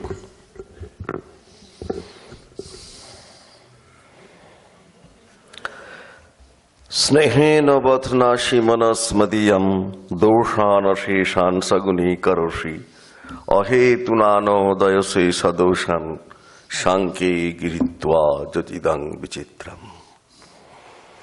প্রথমে মঞ্চে উপবিষ্ট পূজনীয় শ্রীমৎ স্বামী সুপর্ণানন্দজিকে আমার ভক্তিপূর্ণ প্রণাম, সুমনাসানন্দজিকে প্রণাম, প্রীতিভাজন শৈলজানন্দ মহারাজ এবং গুণোত্তরানন্দ এবং অন্যান্য সাধু এবং মাতৃভক্ত যারা মায়ের কথা শোনবার জন্য আজকে এখানে উপস্থিত। এতক্ষণ এত সুন্দর শুনছিলাম যে পবিত্রতা স্বরূপিণী পতিত উদ্ধারিণী নামে আমাদের ছবিটি যখন মনের ক্যানভাসে প্রথম ফুটে ওঠে, সেটা আমাদের দেবী গঙ্গার। তাই আচার্য শঙ্কর তার স্তবে মা গঙ্গাকে নির্দেশ করছেন পতিত উদ্ধারিণী জাহ্নবী গঙ্গে। আমরা এটা জানি।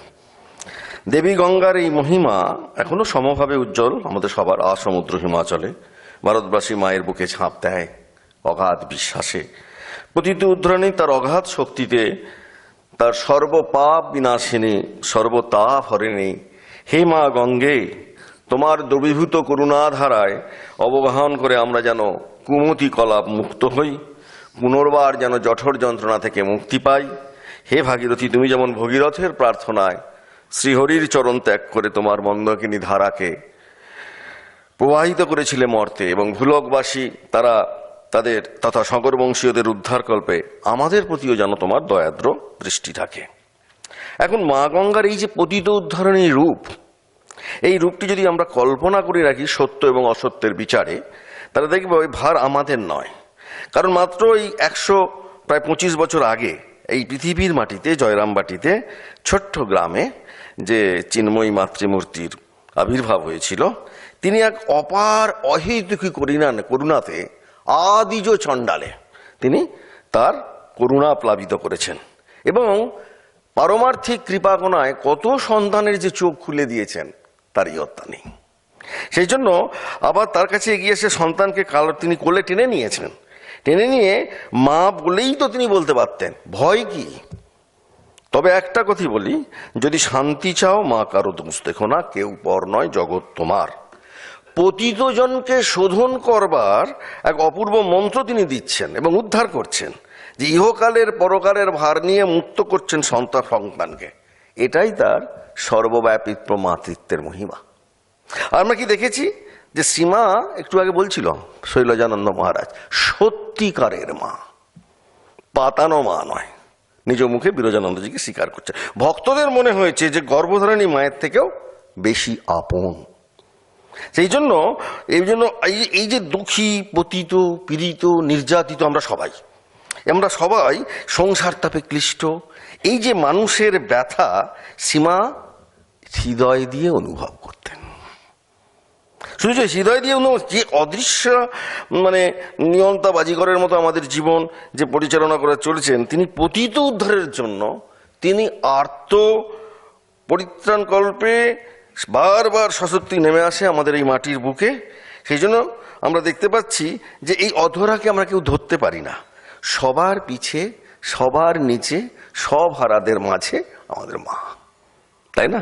তাই দেখছি যে জন্মাদি শূন্য হয়েও শ্রী শ্রী চণ্ডীতে তিনি বলছেন, কি বলছেন না, এবং ভগবতী দেবী নিত্যাপি সা পুনঃ পুনঃ শম্ভু ও কুরতে ভূপ জগত পরিপালনম। তার মানে সীমায়ের জীবনধারায় এই সুরটি নিত্যকালের। কি তার সুর? অপূর্ব একটি সুর রয়েছে, যে কেউ মা বলে এসে দাঁড়ালে আমি ফেরাতে পারবো না। অপূর্ব একটি সুর। আর আমরা দেখেছি এখানেই মায়ের স্বাতন্ত্র্য। ঠাকুরকে দেখেছি যাচাই করে নিচ্ছে, আমি যাচ্ছি না, কিন্তু মায়ের কাছে মা বলে এসে দাঁড়ালেই হয়। যেজন চায় সে তোমারে পায়, যেজন না চায় সেও তোমায় পায়। এত ক্ষমাশীলা, এত স্নেহশীলা। সুতরাং সকলের কাছে নির্ভয়ে নিশ্চিন্ত মনে আশ্রয় পাই আমরা কোথায়? মায়ের কাছে। মনে আছে নববতে একটা বুড়ি আসতো, কতটা আমরা জানি, পূর্বজন্মে তিনি পতিতা ছিলেন, মায়ের কাছে তার আসা ঠাকুরের পছন্দ নন। ছি ছি, পেশা, ওর সঙ্গে কি কথা, শত হোক রাম রাম, ঠাকুর বলছেন। ঠাকুরের কথা বলার পরেও নিত্যই সে বুড়ি এসে মাকে দাঁড়াতো, আর মা তো পতিত উদ্ধারিণী না, তিনি তো ফেলতে পারবেন না। তাই তিনি, সবার জানা ছিল, তাই ঠাকুর আর মাকে বাধা দেননি, যে ঠাকুর শুনছেন না, এখানে আমি মাকে বলেছিলাম জয়ন্তী, জয়যুক্তা। সেই জন্য বলছেন। আরো অন্য ঘটনা আমরা জানি, ওই যে একজন মহিলা মায়ের হাত থেকে খাবার নিয়ে, হাতে থালা নিয়ে গিয়েছিল, সব ঘটনা আপনারা জানেন। সেখানেও ঠাকুর খেতে পাচ্ছেন না, এ কি করলে, ওর হাতে দিলে কেন? না আজ খাও, বলো কোনোদিন হাতে দেবো না। মা আবার ওই যে পতিত উদ্ধারিণী মেয়েটাকে তুমি উদ্ধার করছেন, না ঠাকুর আমি পারবো না, তোমার খাবার আমি নিজেই নিয়ে আসবো, কিন্তু আমায় মা বলে চাইলে। কি অপূর্ব কথা, আমায় মা বলে চাইলে আমি তো থাকতে পারবো না ঠাকুর। এই জন্য ঠাকুরের কাছে ভক্তের কোনো জাত নেই, সব এক শ্রেণীর। শ্রীমা সারদার কাছেও তার ছেলেবেলা থেকে কোনো পৃথক জাতিভুক্ত ছেলেমেয়েরা কোনো পৃথক জাতিভুক্ত নয়। তারা ভক্ত, তারা অভক্ত, যাই হোক না, তিনি ছিলেন সতের মা, অসতের মা, সতীর মা, অসতীর মা, সবার। এখানে আমরা সবাই এসেছি কেন? একজনের কাছে আমাদের এন্ট্রি রয়েছে, প্রবেশ আছে, তার নাম মা সারদা। পৃথিবীতে এমন মানুষ আগে আসেনি। তাই বলছেন এই পতিত উদ্ধারের প্রাথমিক সূচনা আমরা কবে দেখেছিলাম? তেলোভেলের অন্ধকারের মাঠে। মনে পড়ছে আপনাদের? সবাই জানি ঘটনা। সেখানে বাগদি ডাকাতকে তিনি বাবা মা অকুত ভয়ে আপন করে নিয়েছিলেন এবং শ্রীমায়ের মধ্যে কালেরূপ প্রত্যক্ষ করেছিলেন ডাকাত বাবা। সেই জন্য মায়ের স্নেহ স্পর্শে কি হলো না, শিরোমণিপুর জয়রামবাটি থেকে একটু দূরে তুঁতে চাষিগুলো, মুসলমানেরা যারা পেটের দায়ে ডাকাতি হয়ে গেছিল, তারা হয়ে গেল অন্য মানুষ। তাদের নিরীহ ব্যবহারে জয়রামবাটি গ্রামের সবাই বলছে, যারে এই মায়ের কৃপায় ডাকাতগুলো পর্যন্ত ভক্ত হয়ে গেল। কি ব্যাপার? হ্যাঁ, কত তপস্যা করেছিল তারা জনম জনম ধরি, তাই পেয়ে গেল এ জন্মতেই ভবার নাবের তরি। সরল মনের মানুষের কাছে তিনি যে প্রকট হন, কূট বুদ্ধির কাজ হতে তিনি চিরকাল দূরে রন। এটা মাথায় রাখতে হবে, চিরকাল দূরে রন। তাই বলছেন দক্ষিণেশ্বরে ঠাকুরের কাছে মধুর ভাবের একটি সাধকে সাধিকা আসছেন, একই কথা। তার ভাব দর্শনে মাতৃভাবাচ্ছন্ন ঠাকুরের মন বিদ্রোহী উঠেছে, অকথ্য তিরস্কার করছেন, গালাগালি করছেন। পাগলি কি করবে ভেবে পাচ্ছে না। মা গোলাপ মাকে দিয়ে পাঠালেন পাগলিকে। মহিলাকে ঠাকুর যাতা বলছেন, মায়ের হৃদয়ে গিয়ে লাগছে, সে যাই করে থাকুক, মধুর ভাবের সাধিকা। তাকে দেখো দেখি, সে যদি অবিবেচনার কথা বলেই থাকে তাহলে আমার কাছে পাঠিয়ে দিলেই তো হয়। এভাবে গালাগালি করা কেন? পতিত উদ্ধারিণী মা, অপূর্ব মা। তাই দেখছি তিরস্কৃতা পাগলিকে মা স্নেহ করে টেনে নিলেন। কি সুন্দর বলছেন, বাছা, উনি তোমায় যখন দেখে বিরক্ত হন, আর তখন নাই বা গেলে আমার কাছে এলেই তো পারো। মা কাউকে ফেলে দেন না। আমরা এখানে যারা এসছি আমাদের ফেলবেন না, কারণ কোল থেকে সদাই সকলের জন্য মার আশ্রয়ের অঙ্গীকার রয়েছে। মা কাউকে ফেলেন না। রাধুকে নিয়ে শ্রীমা আছেন গোয়ালপাড়ার জগদম্বা আশ্রমে। রাতের বেলায় বর্ষার দিনে হঠাৎ সেখানে উপস্থিত শ্রীমায়ের অনুগত শিহরের এক ভক্ত পাগল বয়ে নিয়ে এসছে এক বোঝা সজনে শাক। মা ভালোবাসেন, জানেন তো, সজনে শাক মা ভালোবাসতেন। সকলে ভয়ে অস্থির। মাই অবোধ ছেলেকে ফিরে যেতে বলছেন। কি যে বর্ষার ভরা নদীতে সাঁতরে এসছে, সে বলছে আমি ফিরবো কেন? মা মিষ্টি কথায় তাকে বলছেন, বাবা গোল করিস নে। মায়ের কথায় শান্ত হয়ে সে বিদায় দিল। কেন সে অতি অবহেলার মানুষ। মা তাকে পেট ভরে খাওয়ালেন, খেয়ে বিদায় দিলেন। এই যে ধুলো কাদা ম্লান মুখে এসে দাঁড়িয়েছে তাপিত সন্তানের দল, ভিখারির মতো অনুতপ্ত শূন্য হৃদয়, চাই কেবল কি চাই না, কৃপা করুণা ধারার অমৃত সিঞ্চন। মায়ের ওই কৃপা করুণা, তাদের এসেছে পরম আশ্বাস বাণী। যখনই আমরা কৃপার জন্য এসছি, যখনই আমরা পারছি না বলে মার কাছে এসছি, মা দিয়েছেন পরম আশ্বাস বাণী। আমরা কোনো মহাপুরুষের কাছে পাইনি। কি বলছেন? আমার ছেলেকে ব্রহ্মা বিষ্ণু মহেশ্বর কারুর সাধ্য নেই তাদের রসাতলে ফেলে। কারণ পতিতা মেয়েকে বক্ষ লঙ্ঘনা বলেই বলছেন, এসো মা, ঘরে এসো, তুমি পাপ বুঝতে পেরেছ, তুমি অনুতপ্ত হয়েছ। মা কি চাইছেন? অনুতাপের অনলে পুড়ে একটি অপূর্ব শুদ্ধ মন চাইছেন। আর কিছু চাননি আমাদের কাছে, অনুতাপ অনলে তিনি চাইছেন। এবং আমরা দেখেছি শুদ্ধ সত্যভিমানী ভক্ত, বলরাম বাবুর স্ত্রীর মতো, মাস্টারমশাইয়ের স্ত্রীর মতো যারা শুদ্ধ সত্যভিমানী ভক্ত, তারা মায়ের কাছে অভিযোগ করছে যে যারা অশুদ্ধ সন্তান যদি আশ্রয় পায়, তবে আমরা যারা শুদ্ধাত্ম আমাদের যেন দূরে থাকাই ভালো। পতিত পাবনী মা সারদা উত্তরে কি বলছেন? আমার কাছে যারা আশ্রয় নিয়েছে তারা আসবে, একজন এলে আর একজন যদি না আসে আমি তার কি করব? মা ভাবতে পারি না। বলরাম বাবু তিনি আমাদের অন্যতম রসোদ্ধার, তার স্ত্রী বলছেন মা রুখে উঠেছেন। পতিত উদ্ধারিণী মা সারদা, অপূর্ব তিনি জীবন। তাই বলছেন যে ক্ষণিকের ভুলে তার জীবনে যখন কলঙ্কের ছায়া কোনো মেয়ের গ্রামের সকলে যখন তাকে সমালোচনা করছে, তখন মা হতভাগিনীর জন্য প্রার্থনা করছেন। মায়ের কৃপাধন্য জমিদার, আপনারা জানেন ঘটনাটা মিটিয়ে দিয়েছে। মা তাকে প্রাণ ভরে আশীর্বাদ করছেন, বাবা তুমি দুঃখিনীকে বাঁচিয়ে দিয়েছো, রক্ষা করেছ। যেখানেই দুঃখিনীকে বাঁচিয়েছে সেখানেই মা তার অপূর্ব কৃপা হস্ত ছাড়ছেন। তাই তিনি পতিত উদ্ধারিণী। আমরা সবাই গোলমাল করেছি এখানে যারা বসে রয়েছি, আমাদের মধ্যে অনেক অনেক অনেক অপূর্ণতা রয়েছে। সেই অপূর্ণতা কে নেবেন পূরণ করতে? মা সারদা। আর নেই কেউ। ওই একটি জায়গা রয়েছে। তাই তিনি বলছেন যে ভগবান তোমার মঙ্গল করতেন। এইভাবে এই বিষয়ে সারদেশানন্দজি গোপেশ মহারাজ খুব সুন্দর কথা বলছেন। যাহাদের প্রতি আমরা অধম বলিয়া ঘৃণা করি, তাহাদেরও ভালোবাসিয়া তাহাদের বিপদের সময় এই সমবেদনা, এই অপার স্নেহ জগজ্জননী ছাড়া আর কে দেখাইতে পারে? কে বলছেন? গোপেশ মহারাজ, স্বামী সারদেশানন্দজি।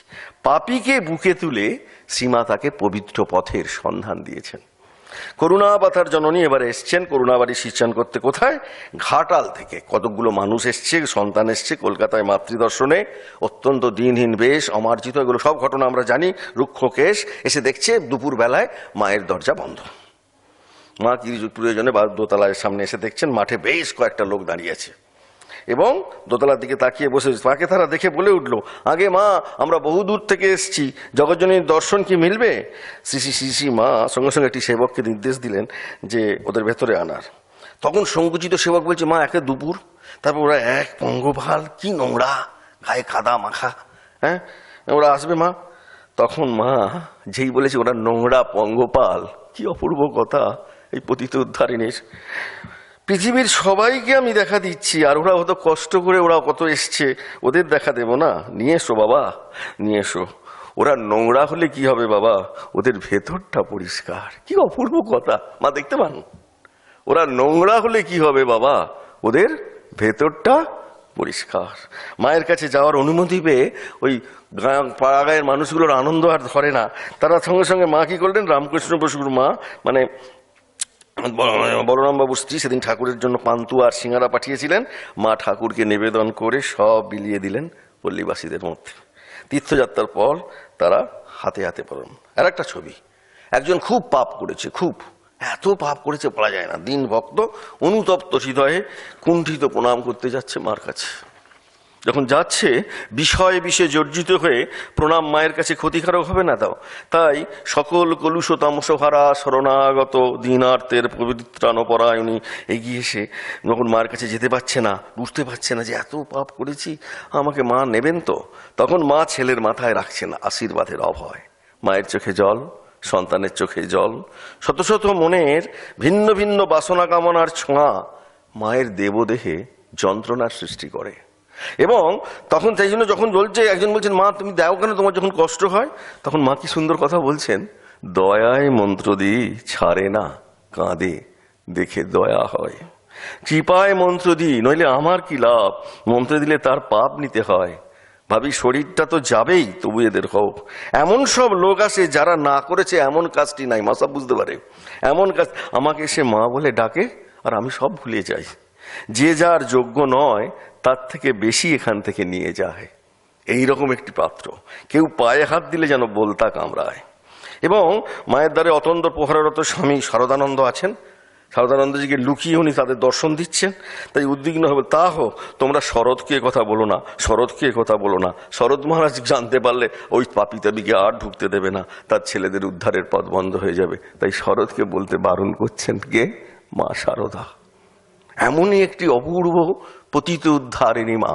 তাই বলছেন যে নারায়ণ আয়ঙ্গার তাকে দর্শন করতে এসছেন কোয়ালপাড়ার জগদম্বা আশ্রমে 1919 সালে।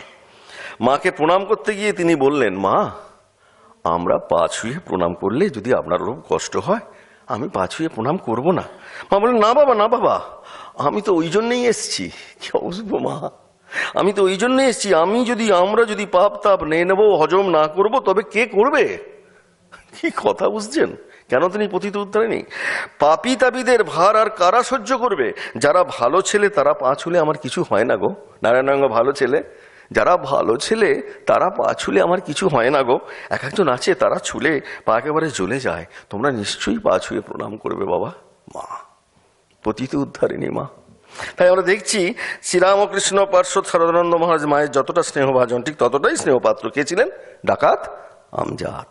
মা তার কাছে, তার জেল হতো, জেল থেকে বেরিয়ে আমজাদের কাছে আসতো, মায়ের কাছে সুখ দুঃখের গল্প হতো।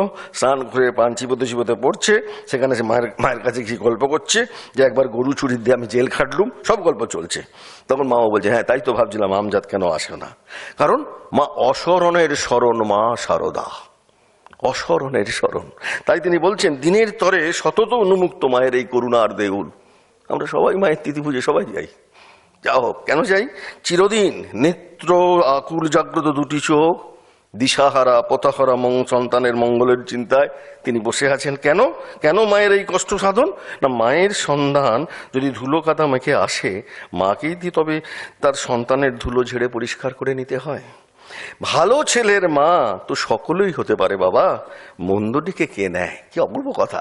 ভালো ছেলের মা সকলেই হতে পারে বাবা, মন্দটিকে কে নেয়? আমরা যদি পাপ তাপ না নিই আর কে নেবে? আমরাই তো পাপ তাপ হজম করতে পারি, আর সেই জন্যই তো এসেছি বাবা। তাই জন্য সমাজ যাদের পতিত ভেবে সমাজচ্যুত করে, অনুতপ্ত মন নিয়ে মায়ের কাছে এলে মা তাদের স্নেহে এবং ভালোবাসায় কাছে টেনে নিতেন। আপনারা জানেন প্রেমানন্দজি কি করে বলেছেন, যে বিষ আমরা নিজেরা হজম করতে পারছি না সব মার কাছে চালান করে দিচ্ছি, মা সকলকেই কোলে তুলে নিচ্ছে। অনন্ত শক্তি, অপার করুণা, সর্বার্থী হরণের জন্যই এই পতিত উদ্ধারিণীর আকাশ গঙ্গার মর্তে অবতরণ। কে বলছেন? স্বামী প্রেমানন্দজি। সেই জন্য আমরা দেখেছি যে সীমা গিয়েছিলেন মিনার ভাথিয়াটারে দেখতে, বিল্লমঙ্গল এবং পাণ্ডব গৌরব, সেখানে রামানুজ অভিনয় করেছেন, নীরজা সুন্দরী তাকে ডেকেছেন। তাকে যখন ডেকেছেন, বিল্লমঙ্গলের পাগলিনী নটিকে 3 করিকেও দেখেছেন। আর এক অভিনেত্রী, সে অনেক পাপ কাজ হয়তো করেছে, মায়ের বাড়িতে বহু কষ্টে এসছে, আর সিঁড়িয়ে রেলিংয়ে মাথা রেখে কাঁদছেন, উঠতে পারছেন না। তখন মা ভেতরে গল্প করছিলেন ঠাকুর ঘরে ভক্তর সঙ্গে, হঠাৎ বলে উঠলেন, তুমি একটু বসো তো, আমি এক্ষুনি আসছি। এসে মা প্রথমে, ও যে উঠতে পারছে না, সাহস করছে না, প্রথমে তার মাথায় হাত দিলেন, পরে ধীরে ধীরে তাকে টেনে নিলেন বুকে, স্নিগ্ধ কণ্ঠে বললেন, ঠাকুরের কাছে যখন এসেই পড়েছ আর কাঁদছো কেন? আঁচল দিয়ে চোখ মুছিয়ে দিলেন। যাও, ওপরে যাও, ঠাকুরের কাছে গিয়ে তাকে হাসি মুখে প্রণাম করো। ভগবান অভিনেতা অপরেশচন্দ্র সুন্দর লিখছেন, মানুষ খোলটা দেখে, ভগবান খোলের ভেতরটা দেখেন। আর ভেতরটা দেখেন বলিয়েই আমরা নিজে দেখিয়েছি শ্রীরামকৃষ্ণ ভক্তজননী মা আমাদের এই দেশের রঙ্গালয়ের কোনো পতিত অভিনেত্রীকে কোলে করিয়া জগৎকে দেখাইয়া গিয়াছেন। ভগবানের দয়া কাঁটা গাছকে বাছে না, সে দয়ার কোনো পাত্রপাত্রী নেই, সে দয়া কোনো বিচার করে না, ব্যবহারিক জগতের কোনো বিধিনিষেধ মানে না। সে কেবল কি করে? জাতি নির্বিচারে সকলকে পবিত্র করে নেয়। এই হচ্ছে মা, শোধন করে নেন। পতিত উদ্ধারিণী না, আমরা একবার যদি মায়ের স্মরণ নিই, তিনি কি করবেন? উদ্ধার করে নেবেন আমাদের। এইটাই আমরা দেখেছি। স্বামী সারদেশানন্দজি আর একটা সুন্দর লিখছেন যে মায়ের বাড়িতে কুলি মজুর, গাড়িওয়ালা, পালকি বেহারা, ভেরিওয়ালা, মেছুনি জেলে যেই আসুক, সকলেই মায়ের ছেলে মেয়ে, সকলেই ভক্তের মতো স্নেহ আদর পায়। সেই সকরুণ ইহদৃষ্টকেও ভুলতে পারবে না। যদি বা কোনো সময় বিস্মরণ হয়, দুঃখ কষ্টে পড়লেই মনে বসে উঠবে স্নেহ কমল কৃপা দৃষ্টি। এই হচ্ছেন মা। মা দক্ষিণেশ্বরের কালীবাড়িতে যে আবর্জনা পরিষ্কার করত রসিক, সেও ঠাকুরের অসীম কৃপা, এবং সেই কৃপা প্রাপ্তির মাধ্যম ছিলেন মাতা ঠাকুরানী। প্রসঙ্গত আমি একটি কথা বলি। কি কথা? শ্রীরামকৃষ্ণের একটি দর্শন, শ্রীরামকৃষ্ণকে দর্শন করেছিলেন যোগিন মা। আপনারা সবাই ঘটনাটা জানেন। গঙ্গার ধারে বসে জপ করছেন যোগিন মা, আর তার মনের মধ্যে আসছে, মা তো ঘোর সংসারী, ঠাকুর কি ত্যাগী ছিলেন, আর ইনি খালি রাধু রাধু করেন, এ করেন, এরকম ঘোর সংসারী দেখছি। ভাব চক্ষে শ্রীরামকৃষ্ণ আবির্ভূত। তখন গঙ্গার মধ্যে দিয়ে একটা নারী নাল বিস্তৃত একটা বাচ্চা ছেলে ভেসে যাচ্ছে মৃত। তখন বলছেন, দেখো, দেখছো গঙ্গার মধ্যে দিয়ে ওটা ভেসে যাচ্ছে, সে তার কোনো যেমন গঙ্গা কখনো পবিত্র না হয়, তেমনি জানবে ইনি সেই পতিত উদ্ধারিণী। তুমি একে যাই দেখো, কোনোদিন তার এই পবিত্রতা নষ্ট হয় না। আর একটি ছোট্ট কথা, স্বামী মাধবানন্দজির কথা আর অরূপানন্দজির কথোপকথন দিয়ে আমি এই পতিত উদ্ধারিণী কেন তিনি গঙ্গা, এটি শেষ করব।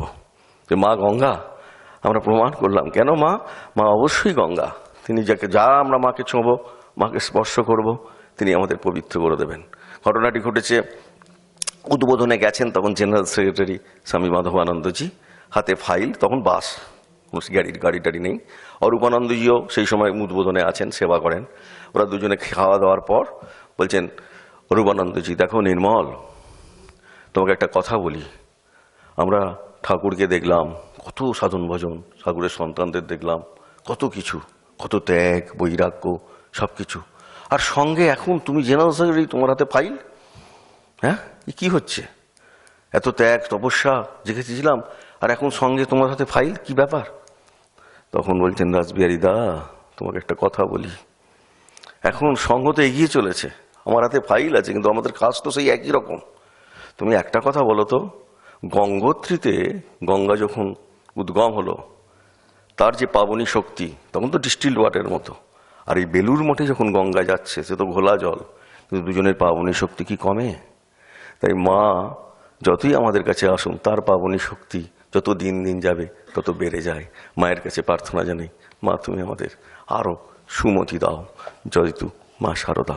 জননীং শারদাং দেবীং রামকৃষ্ণং জগদ্গুরুম পাদপদ্মে শ্রিত্বা প্রণমামি মুহুর্মুহুঃ।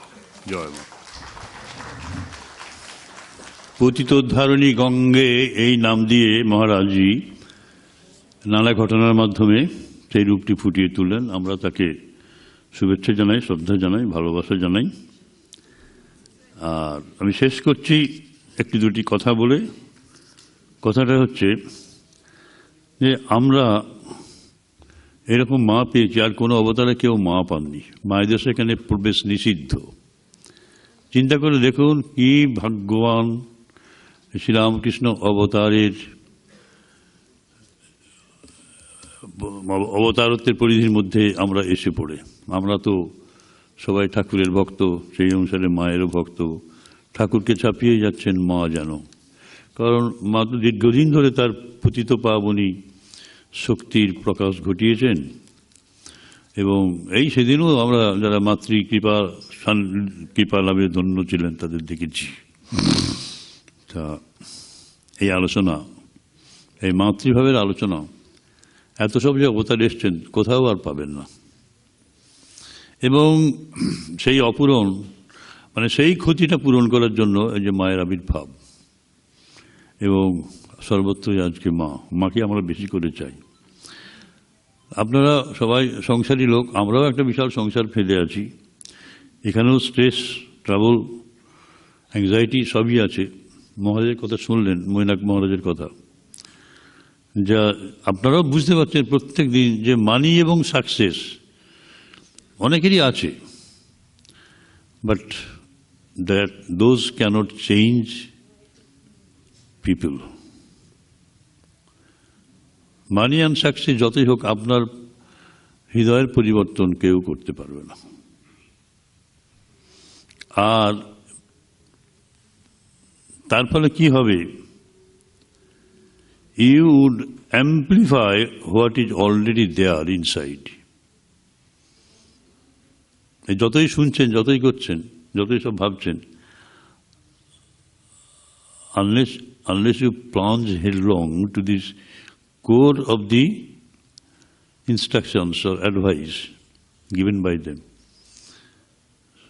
যেমন ধরে বলা যে কর্মের মধ্য দিয়ে যে যাওয়া, যার জন্য আমি মহারাজের বিশেষ প্রশংসা করছি, মৈনাক মহারাজের। এই যে 3-4টি কথা ঘটনা বলে গেলেন, এর মধ্য দিয়ে হৃদয়ের পরিবর্তনটা হয়। নিঃস্বার্থ কর্মটা করে দেখুন না, এটাই তো তপস্যা, নিন্দা প্রশংসা। নিঃস্বার্থ কর্মকে তপস্যা রূপে দেখতে তো বলেছেন। এটা সেটা গ্রহণ করেছেন। একই রকম আপনাদের মতো কাজ চালাচ্ছেন, আরও 5টা মেডিকেল সেন্টারের মতো কাজ চলছে, কিন্তু এই ভাব তো সেখানে নেই। সেখানে আছে ওয়েলথ, সাকসেস, মানি, প্রভাব, প্রতিপত্তি সব। কর্মের সেরকম কোনো সংজ্ঞা নেই। এই প্রত্যেকটি কর্মে অভিজ্ঞতা সঞ্চয় হয়, সেটাই আত্মদর্শনের একমাত্র উপায়। এইটা হচ্ছে সার কথা। প্রত্যেকটি কর্মকে যদি আত্মদর্শনের উপায় হিসেবে গ্রহণ করতে পারি, সেটাই হবে আমাদের সবচেয়ে বড় কর্ম। এবং সে কর্মের সংজ্ঞা আপনি আপনার জীবনে আপনি দেবেন, নিজের ভাবে দেবেন। কারণ ঈশ্বরের যে সংকল্প আমাদের ভেতর দিয়ে প্রকাশ পায়, সেটাই আমাদের ধর্ম। তার সংকল্প বিচিত্র, সেই জন্য প্রত্যেকটি মানুষের ধর্ম বিচিত্র। সেভাবে ধর্মের সংজ্ঞা আমরা দিতে পারি না, কর্মের সংজ্ঞা দিতে পারি না, ধর্মের সংজ্ঞাও দিতে পারি না। তা শিক্ষার মাধ্যমেই হোক বা ধর্মের মাধ্যমেই হোক, আমরা যে চরিত্র গঠনের কথাটা বলি, সেটা কিন্তু কর্মের মাধ্যমেই হয়। আর কিছু না। আর যে কর্মকে, যাদের জন্য কর্ম করবো তাদের যদি ভালোবাসতে না পারি,